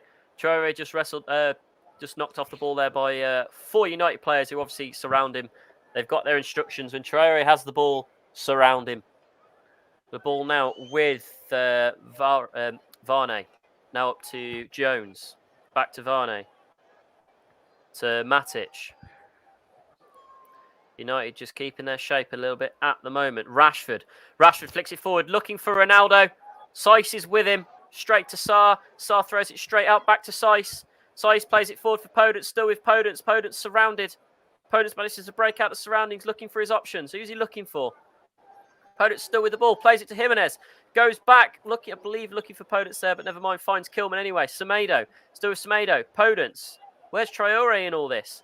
Moutinho goes back to Kilman. Nearly goes out of play there. Still with Kilman for their options. Kilman knocks it up. I think looking for Jimenez. Jimenez has got a player wrapped round him, but doesn't foul him. Play on. Neves. Semedo. Still with Semedo. Neves. Podence. Now with Daniel Podence. Plays it up to the left-hand side to Marcel. What can Marcel do with it here? Is anyone in the box? Marcel whips it in. Looking for Jimenez. Oh, what absolute defending by Luke Shaw there. It was absolutely phenomenal. Jimenez is like gutted with himself, but well done to Luke Shaw. That was absolutely amazing defender. Just watching this again, Jimenez looking for the ball, but Luke Shaw just gets in. He looks like he hurt himself at the same time. Does Luke Shaw touch it? Yes, he does. Goes out for a Wolves corner again. What can we do with it here? Wolves are dominating this game. Literally, I've said it in the first half. I'll say it again now. They've dominated every part of this game apart from the scoreline. That's the only thing that Manchester United can sort of take anything from at the moment. Is the fact that it's still 0-0. Ball now with Jimenez on the left-hand side. Still with Jimenez, surrounded Podence. Still with Daniel Podence. What can he do with it here? Looking for his option. Squares it in the middle to Neves. Still with Neves. Semedo now. Traore sort of semi-out of position. Still with Traore. Looking for Semedo now. Still Semedo outside the box. What's he going to do? He's got Rashford just in front of him. How's he going to sort this out? Still with Semedo. Moutinho. Well defended there. Oofed up the pitch by Cavani there. Knocked forward. Looking for Traore again. Still finds Traore. Still dangerous here on the right-hand side of United's half. Still with Traore. Traore crosses it in. Nice easy into David De Gea's hands, who plays it forward. Just over 78 minutes played now. With Bruno Fernandes now. Passes it to Wan-Bissaka. Wan-Bissaka to McTominay. To Ronaldo. Back to Fernandes. Looking for his options. He's got Ronaldo in acres of space on the right-hand side. Still with Ronaldo. Marcel staying with Ronaldo. Crossed in. Headed away by Connor Cody. But picked up by McTominay, who tries the shot. Absolutely messes it up, but stays with the ball. Ball now with Fernandes. Back to Ronaldo.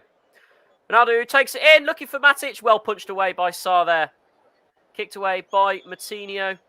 Looking for Jimenez, but never mind. Picked up by Jones. Down the left-hand side now to Rashford. Still with Rashford. He's got nowhere to go. Surrounded by players. He goes straight to Moutinho. Now with Moutinho. Looking for his options. He's got Jimenez on his left. Traore just running through on his right. Ball now with Jimenez. Can he release him? Still with Jimenez. Goes up to Podence. Releases Podence on the left-hand side. Still with Podence now. Running down left. What's he going to do with it? What is he looking at for his options? Still with Podence. Looking for Jimenez. He gets pushed down. But it goes out of play for a goal kick. I think that could have been a penalty there, but I'm not 100% sure. I just want to have a quick look at the replay of that. Make my mind up. Still with Podence. Just having a look at this now. No, I'd say that wasn't a penalty. Mike, I'll have your view on that in a second, as well as Luke's. Just before you come to me on that one, when I see that in a second, I want to say how good Wolves have been in midfield. I think Ruben Neves and João Moutinho, between the pair of them, have been excellent today. They have. And Jimenez is coming up. Jimenez is coming off. Fabio Silva's coming on. What is going on? Why is he bringing on Fabio Silva? Nah, that's not a penalty. I'm not sure what's going on between Bruno Lage's mind. That is a bad substitution in my head. I think Jimenez has worked really, really hard as well. He's been unlucky not to get himself a goal. That's not a penalty, by the way. I think he body checks him a little bit, but it'd be really, really soft to give that. Well, VAR wouldn't have given it anyway. So Jimenez has come off for Fabio Silva. It's a strange sub. That's dodgy. That is really dodgy. Maybe he's saving Jimenez for Sunday. That's a really weird sub. Like, why would you take off, the man who I think has been your biggest threat going forward? Or like in terms of, the chances that he's had anyway. I don't know. Ball now with Adama Traore on the right-hand wing. Crosses it in, looking for Silva. Oh, Silva may have had a goal there, but it's with Moutinho. Moutinho shoots, and he scores! Moutinho scores! 81st minute, it is Wolves 1. Manchester United 0. A fantastic goal by João Moutinho. Puts Wolves ahead Could this be the victory we've been looking for? The Wolves fans have gone absolutely bonkers. What is going on here today? You said the goal was coming, Mike. You said we could have won 1-0. Yeah. We've gone and done it. It's 81 minutes. It's United 0. Wolverhampton Wanderers 1. The Portugueseman João Moutinho. What a fantastic cross from Traore. Headed away. It was a United mistake. Easy shot. Nice easy to the bottom left-hand corner. Moutinho gets his goal. Fantastic effort. Wolves 1. United 0. That's an absolute beauty of a finish as well. Right into the bottom corner. David De Gea, absolutely no chance whatsoever. And you can see the celebrations there. Goes over, he does a little rock the baby kind of thing. Rocking baby kind of thing there. And it's absolutely pandemonium in the Wolves end at the moment. Manchester United at 6s and 7s there at the back, and Wolves taking advantage and deservedly 1-0 up. He's done it again. This is not the first time João Moutinho scored at Old Trafford, but he's gone and done it again. Can Wolves hold this lead now? I knew it. I knew the fact I was just praising the midfield too as well. I knew one of them would have an impact on this game going forward and potentially, grab a goal or something like that. And it was João Moutinho out of the two, but Ruben Neves and him have been sensational in midfield for Wolves today.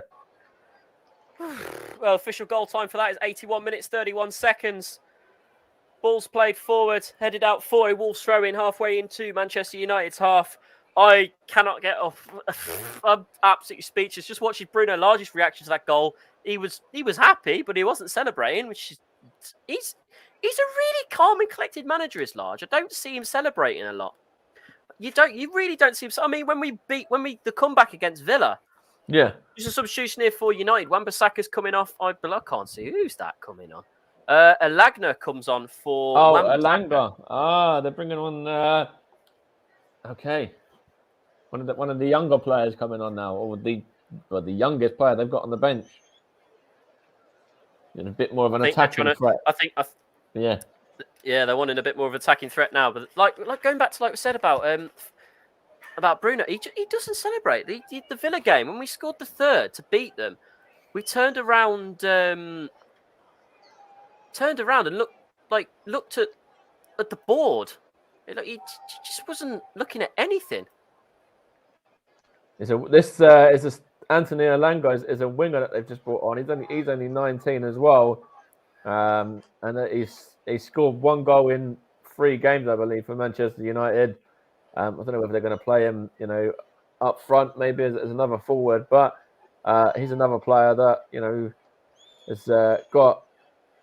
he's come from a famous family because his dad Joseph is a former Cameroon international as well. Oh wow! Just seen a comment from Russ in our little commentary chat. He says he's never celebrated a non-leagues goal in his life like he did for that Moutinho goal just then, mate. I think the whole world started smiling at that. But the ball now with Silva, pass forward to Traore now. Traore with acres of space running down the right hand side. What can Traore do with it here? Still with Traore now. What can he do with it? Still with Traore. What's he going to do with it? He's just stood there. What's he going to do with it?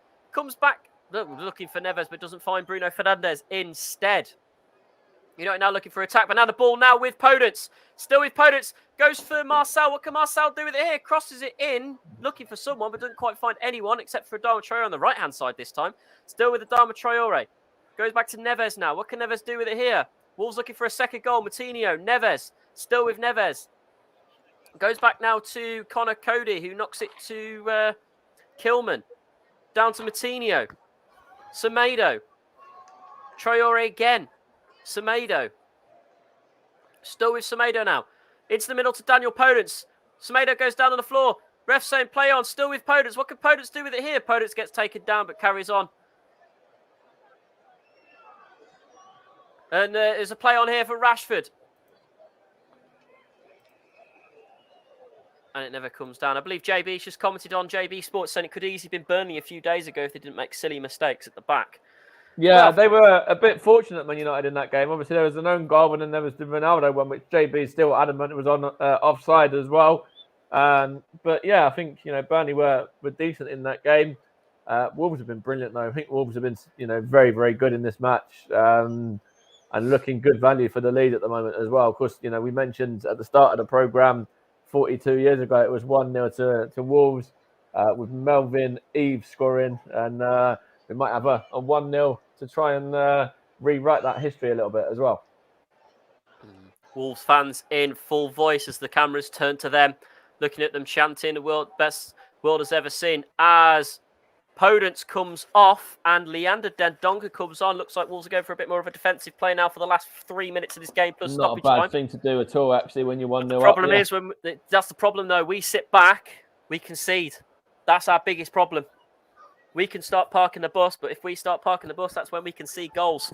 Is that the right move? We'll certainly have to wait and see as we're 87 minutes, but there's a free kick here for Wolves. I think you just want to hope that it's another game that there's only the one goal, as we mentioned earlier. It's quite common with Wolves, and if it ends up as 1-0 to Wolves, that keeps that record going. But it's a positive result for Wolves, and you move up a place ahead of Brighton as well. Moutinho takes the free kick, plays it short to Semedo, goes back to Moutinho now, flicks it forward for Adama Traore, but Marcus Rashford is there. Goes out for I think that's a throw in there for Wolves deep inside the half. 88 minutes, 2 minutes to go, plus stoppage time. Could Wolves break a 42-year record of not winning at the Theatre of Dreams? We'll certainly have to wait and see as Semedo takes a slow walk towards the ball. Bruno Lage looking like, what is going on? I can see his physio behind, like foot tapping. He's obviously nervous. I think everyone at Wolves is nervous at the minute. But the fans in full voice at the moment. Throw-in taken. Semedo. Still with Semedo. United fans calling out for go out. Still with Semedo. Traore now. Traore to Dendoncker. Neves. Still with Neves. Traore. Dendoncker. Semedo. Traore. Dendoncker goes out for another Wolves throw-in. This is a big result for Wolves if you can hold on as well, because obviously the next few, you've got FA Cup at the weekend against Sheffield United. So no disrespect to them, but from a lower division, you would hope you'd go through that one, and then games against Southampton and Brentford as well. So winnable games coming up, and then obviously Arsenal and Tottenham to follow that. Another free kick for Wolves there. Bit of a late decision by the linesman though.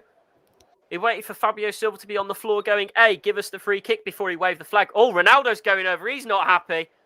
Ronaldo's not happy with him. But what can you do, Ronaldo? You're a goal down. Psych! Anyway, sorry. Oh, God. I'm supposed to be commentating on this. I'm supposed to be neutral. Anyways, moving on. 30 seconds left plus stoppage time. I think we'll allow you. You've done well for 89 minutes. We'll allow you that one. Adama now with the ball. Adama knocks it forward, nicks it off Rashford, goes out for another Wolves throw-in. 20 seconds left plus stoppage time. Is this going to be are we going to beat a 42-year-old record there? The Wolves fans in full voice. You can see them singing there. Mike, who is your player of the match? I'm going to give it to the man who looks like being the difference. I was saying how good he was even up until the goal, and he scored just a few minutes ago as well. You know exactly who I'm going to give it to. João Moutinho is going to be my player of the match for this game. Looked, very dominant really in midfield, controlled it, bossed it, and looks like his goal might well win it for Wolves as well. So yeah, Moutinho is going to get my man of the match, or player of the match, I should say. 100% agree with you there. As 5 minutes have been added on. 5 minutes. Wonder what 5 minutes for? I thought it was only 10 seconds for a sub. I don't know, to be honest. I think apart from the substitutions, there's not been injuries. There's not been any real moments of note. So it's 5 minutes is a bit of an odd one. Yeah. Looking dangerous here. Headed forward, looking for Cavani. Well defended there by Wolves. Still dangerous, and Kilman knocks it out for a United throw-in. Ronaldo takes it quickly. Now back with Matic. I think the 5 minutes have given United the boost they need. Now on the back line with Varney. Goes up to Jones. Play through, but slightly taken. Now the ball picked up by Adama Traore. This time on the left-hand side. He's moved over to the left this time. He's got McTominay with him. Adama Traore outpaces him. Still with Traore now on the left-hand side. Plays it in for Podence. Plays it in for Markel, sorry. Markel just puts a little bit too much power on the interception. Well, the receiving of the pass, and knocks it a little bit too much forward for him. It goes out for a goal kick. Wolves defending really well. Manchester United have had a little bit of to and fro a minute ago there in an attacking sense, but Wolves just sort of last-ditch defending is getting them by at the moment. If they can continue on with that, they'll carry on and get the 3 points. But they're defending well at the moment. Ball now back with United. Oh, no, never mind. Headed away. Picked up by Fernandez. Still with Fernandez. Now down with Luke Shaw. We've had 92 minutes of this 5 minutes added on. Markel puts it on his head. Knocks it out for United corner. I don't think that's the best idea. I'm getting quite nervous now. As Fernandez comes up to take the corner. What are they going to do with it here? Rashford looking for it short. Then makes his way back into the bench. Corner kick taken. Off the head. Easily picked up. And whoa, Cavani kicks Jose Sarr in the middle of the box. I think Wolves will take that. Cavani there, a little bit, you can say he's late on Jose Sarr, but, Wolves can take a few seconds there and just waste a bit of time. So, yeah, they'll take that all day long. Yeah, they'll definitely take that, but don't... Standing on his blooming hands. Daniel Podence is officially... It's been made official man of the match. He's had 4 attempts, couple of shots on target. So fair play to him. But our commentary hub man of the match has definitely been, as we say, João Moutinho. Kick taken by Sarr very quickly. Headed on there, picked up by Traore. Still with Traore. Jose Sarr got booked for that. Not too sure why, unless he was booked for time wasting. Ball knocked forward. All the way into the hands of De Gea there. Still with De Gea. We have 93.5 minutes. There's a minute and a half left of this game, plus Fergie time, so to speak, as the ball's knocked out. That means they're just playing until Manchester United score then, or at least that's how it seems these days. Well, it seemed back then anyway. Yeah. Luke Shaw, throw-in taken quickly. Back to Luke Shaw. He's got Dendoncker over in. Slightly outpaces him. Luke Shaw crosses it in. Headed away by Cody. Picked up by Neves. Neves knocks it forward. Just hoofs it forward just a little bit. He's got Adama Traore running at him. Pass back to De Gea. Adama Traore still running at him. And De Gea not fussed and passes it straight to Varane. That Then was goes for time wasting, incidentally, why Jose Sarr was booked. I think it was taking a bit too long over that goal kick. As the ball's whipped in by Bruno Fernandes. Now with Marcus Rashford. Rashford knocks it in. Well defended there by Saiss. We've got 30 seconds left of this match. Can United get one? Can United pull this to a goal? Or will Wolves pull off a shocker? 42-year wait for a win. At it as headers taken away. Ball's kicked out. 20 seconds left now. What can Wolves do with this? Crossed in. Looking for Fernandes. Well picked up by Markel. Oh! Fabio Silva with a high foot there straight into Jones's head. He's lucky not to be sent off for that. It was a bit of a high ball. Let's have a look at this again. Ooh, kicks him square in the face. But Jones put his head down there to header the ball along the floor.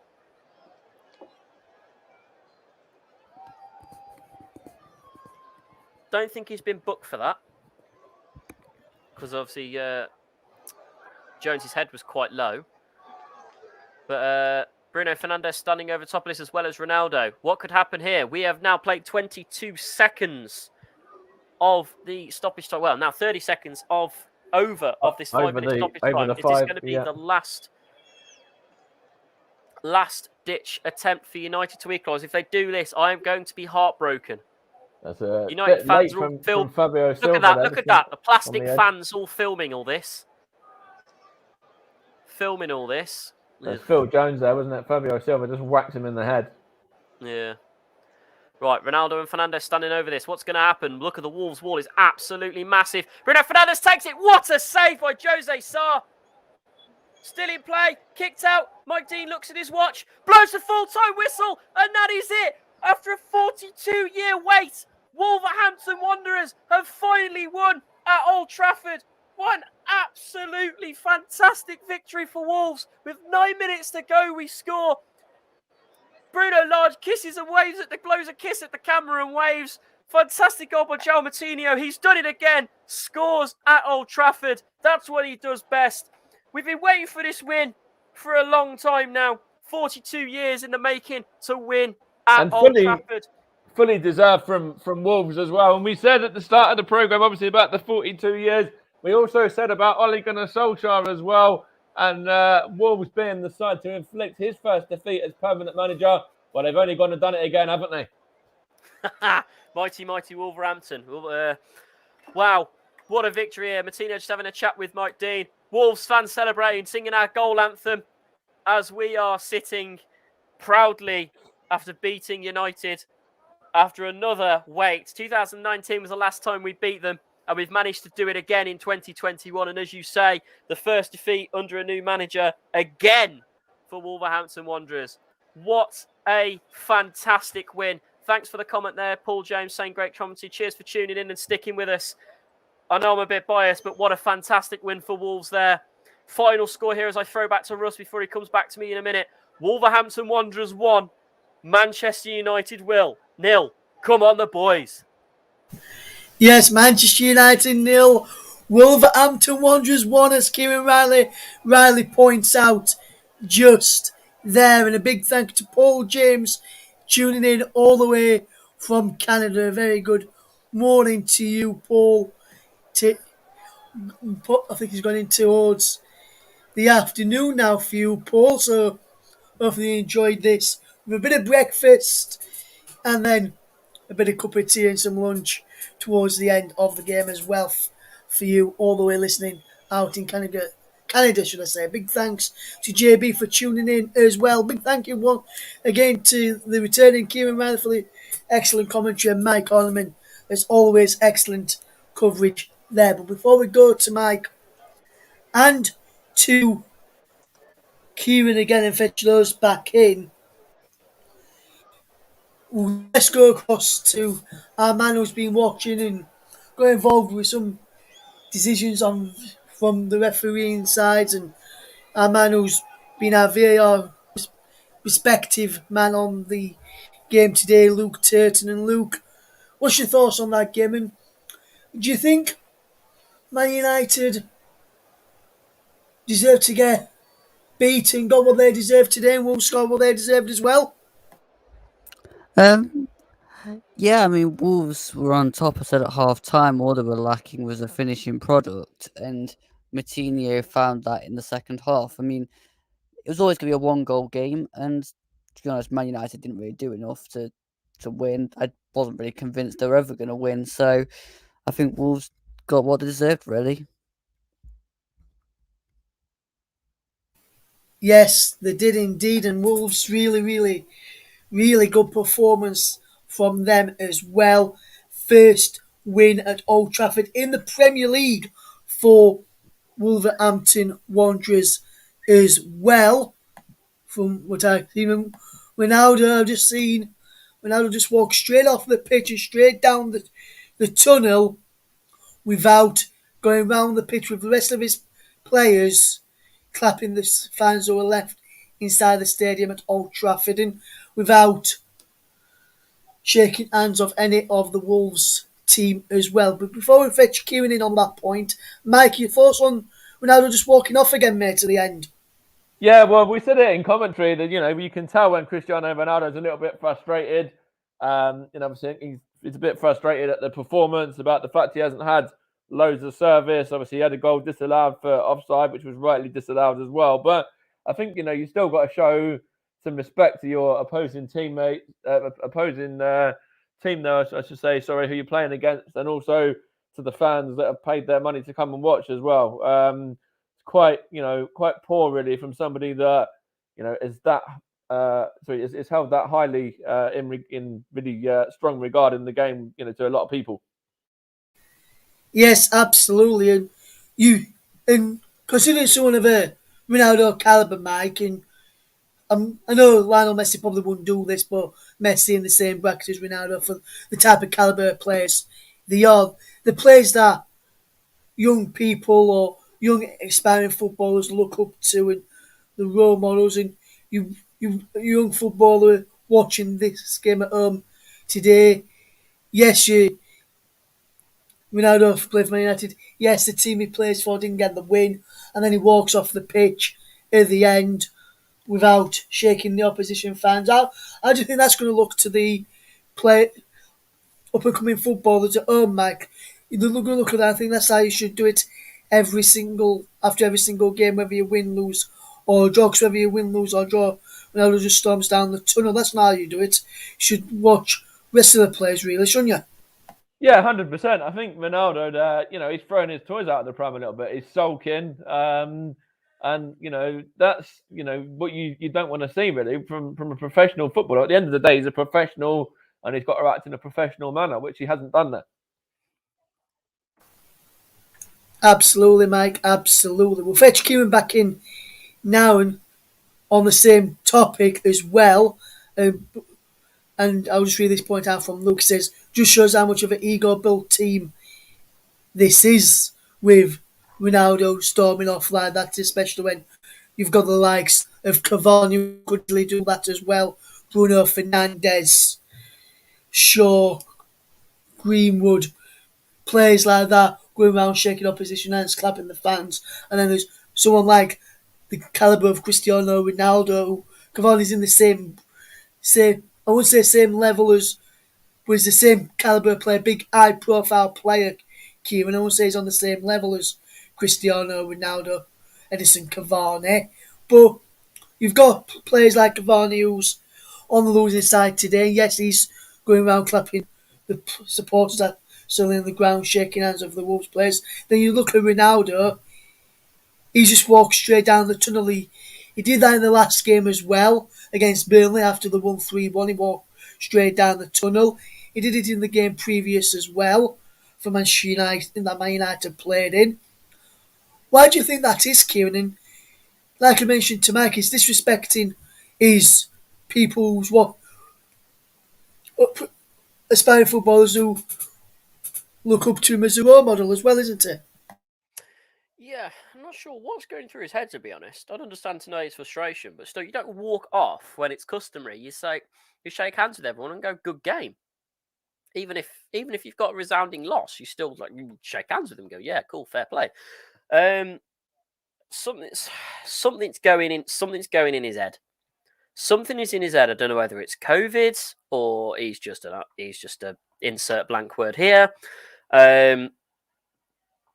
But something's got to be in his head for him just to think, "Oh, sod this, I'm just going to walk off 3 games in a row." And no one said anything. It's mad. Why hasn't the Premier League said anything? Why hasn't the FA said anything? And also, Q, why isn't Ralph Rangnick, Raphael Varane, some of the more experienced Varane, Jones, Cavani, players like that in the side, Luke Shaw, who's now probably one of the most experienced players in that side for Man United today at the end. Why haven't one of those gone down the tunnel, brought Ronaldo back out? I don't know. I think, like Luke says, the money's probably gone to his head, and to be fair, it probably has. I'm just looking at a camera photo now. The Wolves fans are only just leaving the ground. That's how hard we celebrate an away win. Is we do not leave the ground for a while. It's the same at home, but yeah, it's a bit Absolutely. ridiculous that he's just been allowed to get away with it. I don't know. It's stupid. Look, Connor Cody's well happy with that. He's just looking well at happy. the. Yeah, What I wanted to say as well. I'm just going to Sorry, as well, yeah. Mike, which I'll just mention first, and I'll come to you after, Mike. If that's okay. So overall, Man United 3 yellow cards to Wolves 1. Obviously, we know the score as it's on your screen there, guys. There was 9 attempts for Manchester United in this game, 19 attempts for Wolverhampton Wanderers. Now listen to this, guys. Man United, out of those 9, only had 2 shots on target in this match this afternoon stroke evening. Wolves, out of their 19, had 6 shots on target. Expected goals from those attempts was 0.74 for Manchester United, 0.87 for Wolves. Man United had 17 touches in the Wolves box and only managed to create 2 shots on target, should I say. Wolves had 24 shot touches in the opposition box, 6 on target, scoring 1. Yes, that was just outside the box and just in the D. So some may say it's in the penalty area if it's in the D, on the D or whatever. There was Man United had more possession in that game in the end, but looking at those stats and Man United being a so-called Big Six in the Premier League, that just goes to show, Mike, how much dominance Wolves had on them and not allowed them that many shots inside the penalty area. Yeah, 100%. I was just, just going to say a minute ago, that's John Moutinho's second goal for Wolves this season as well, which now puts him level with Daniel Podence, incidentally. But, Wolves were dominant in that game, fully deserved of that 1-0 victory.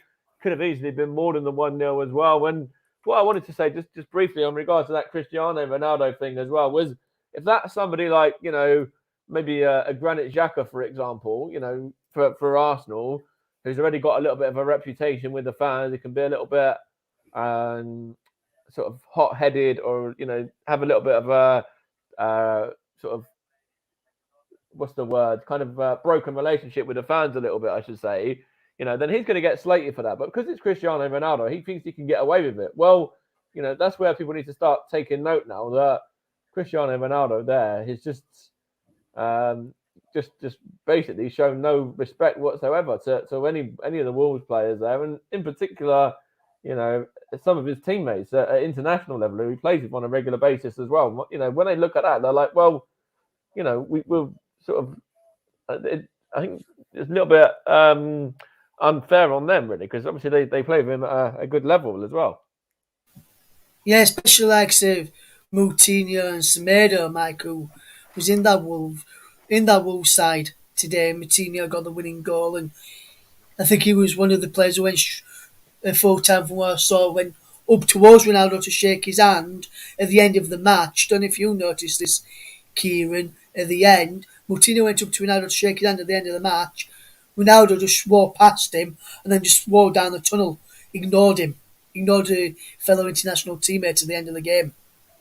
And on the next international break, how do you think that would make Moutinho react when he trains with not in the next international break, knowing I know in this meeting today, probably the last meeting before the next international break between the two clubs comes around, that one of your fellow countrymen at the end of a game, which was opponents for, ignored you at the end of the game. I just think that would make him feel going into the international front.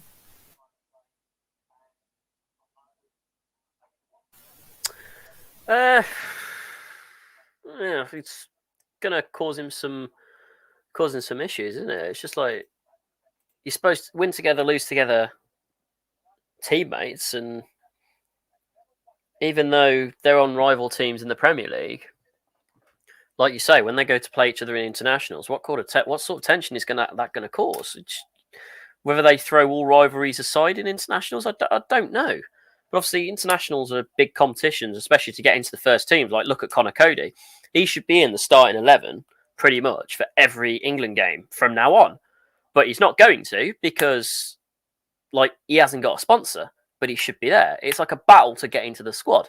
He'll play the small games like San Marino and stuff like that, but he won't get into the big games. I mean, like back at the Euros, Connor didn't play a single minute in the Euros, and I reckon he could have had a bigger difference for us in the final. But obviously, that's a different thing. But yeah, it'd be interesting to see what does happen at the internationals. I don't think there'll be any love lost or anything like that. But Mike, going back to what you said about João Moutinho's shots, that's his 5th Premier League goal for Wolves.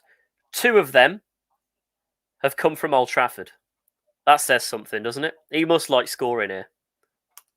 Oh yeah, of course, and 2 goals this season, as I was saying as well for João Moutinho, and that goal was a beautiful goal as well. It was, David De Gea had absolutely no chance with that one, and yeah, it was just left stranded, really, wasn't he? And that I think it's a little bit about this Manchester United side. When you look at some of their results this season, before they appointed Ralph Rangnick, they were picking up a few games where they had a few games where they were picking up sort of only 1 point, or they were losing games where you would have thought they might have won.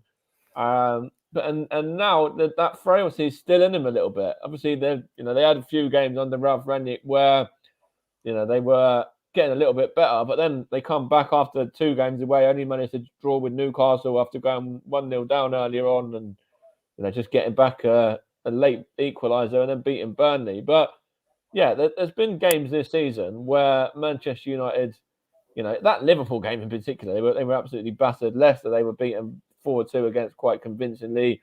They dropped points against Newcastle, dropped points against Southampton, obviously dropped points today as well, dropped points against Aston Villa, against West Ham in the EFL Cup. They got knocked out of that.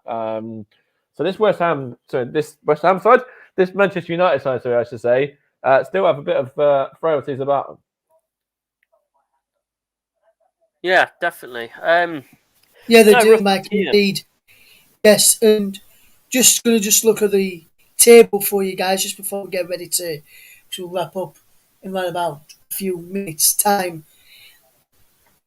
on the commentary for this Bank Holiday Monday stream. And just looking at the table for the Premier League then, after what has been a fantastic game of football and fantastic weekend.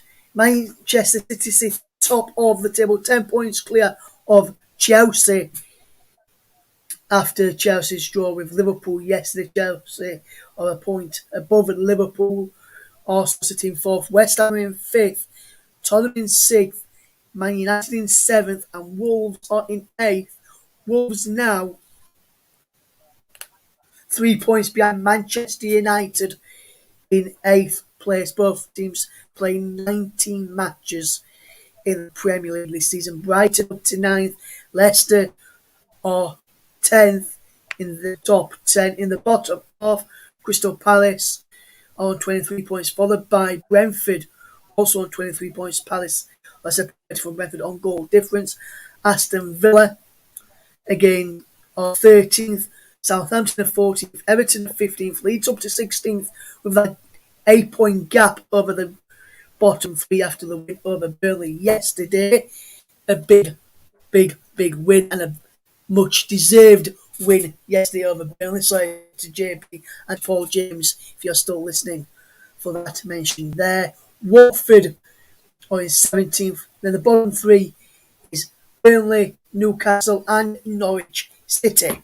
Just before we do wrap up then, as we be finishing in just a minute or so, just a reminder of what we've got coming up in the next few days and the next weekend here on the TC Hub for you. On Thursday, join JB John Stuttard as he brings you Arsenal against Liverpool in the Carabao Cup for their first leg of the semi-final.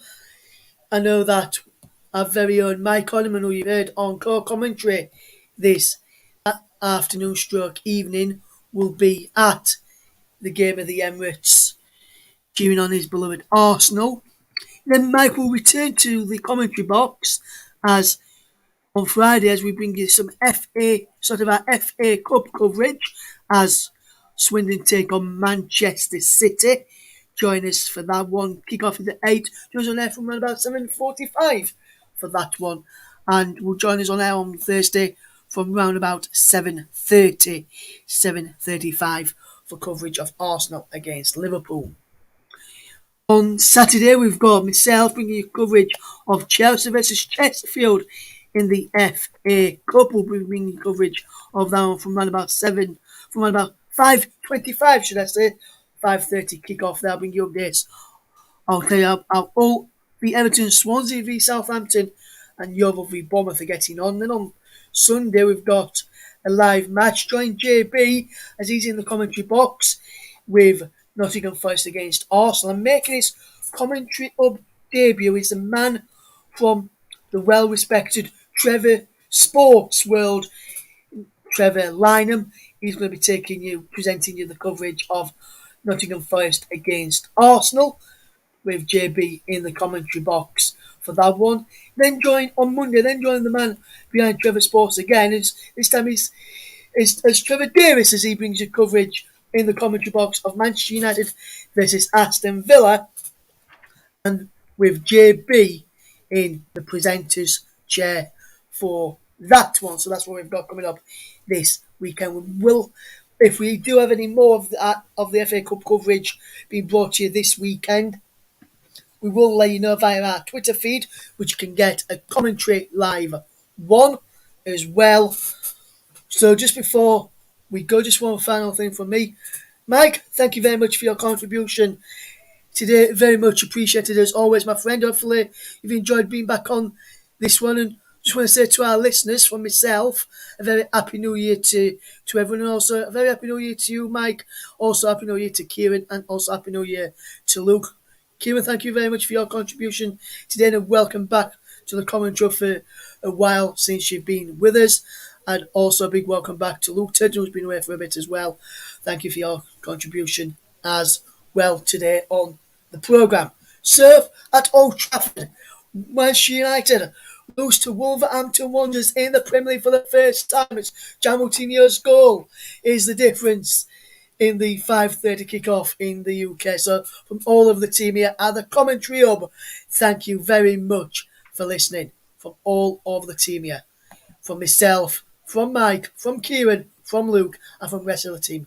Thank you very much for listening. Enjoy the rest of your Bank Holiday Monday, and we'll see you again soon. Just before we do go, just to tell you, if you enjoyed the Euro 96 virtual coverage on Trevor Sports, go and check out the final of that. That is up on the Trevor Sports YouTube channel right now to see who won the Euro 96 virtually.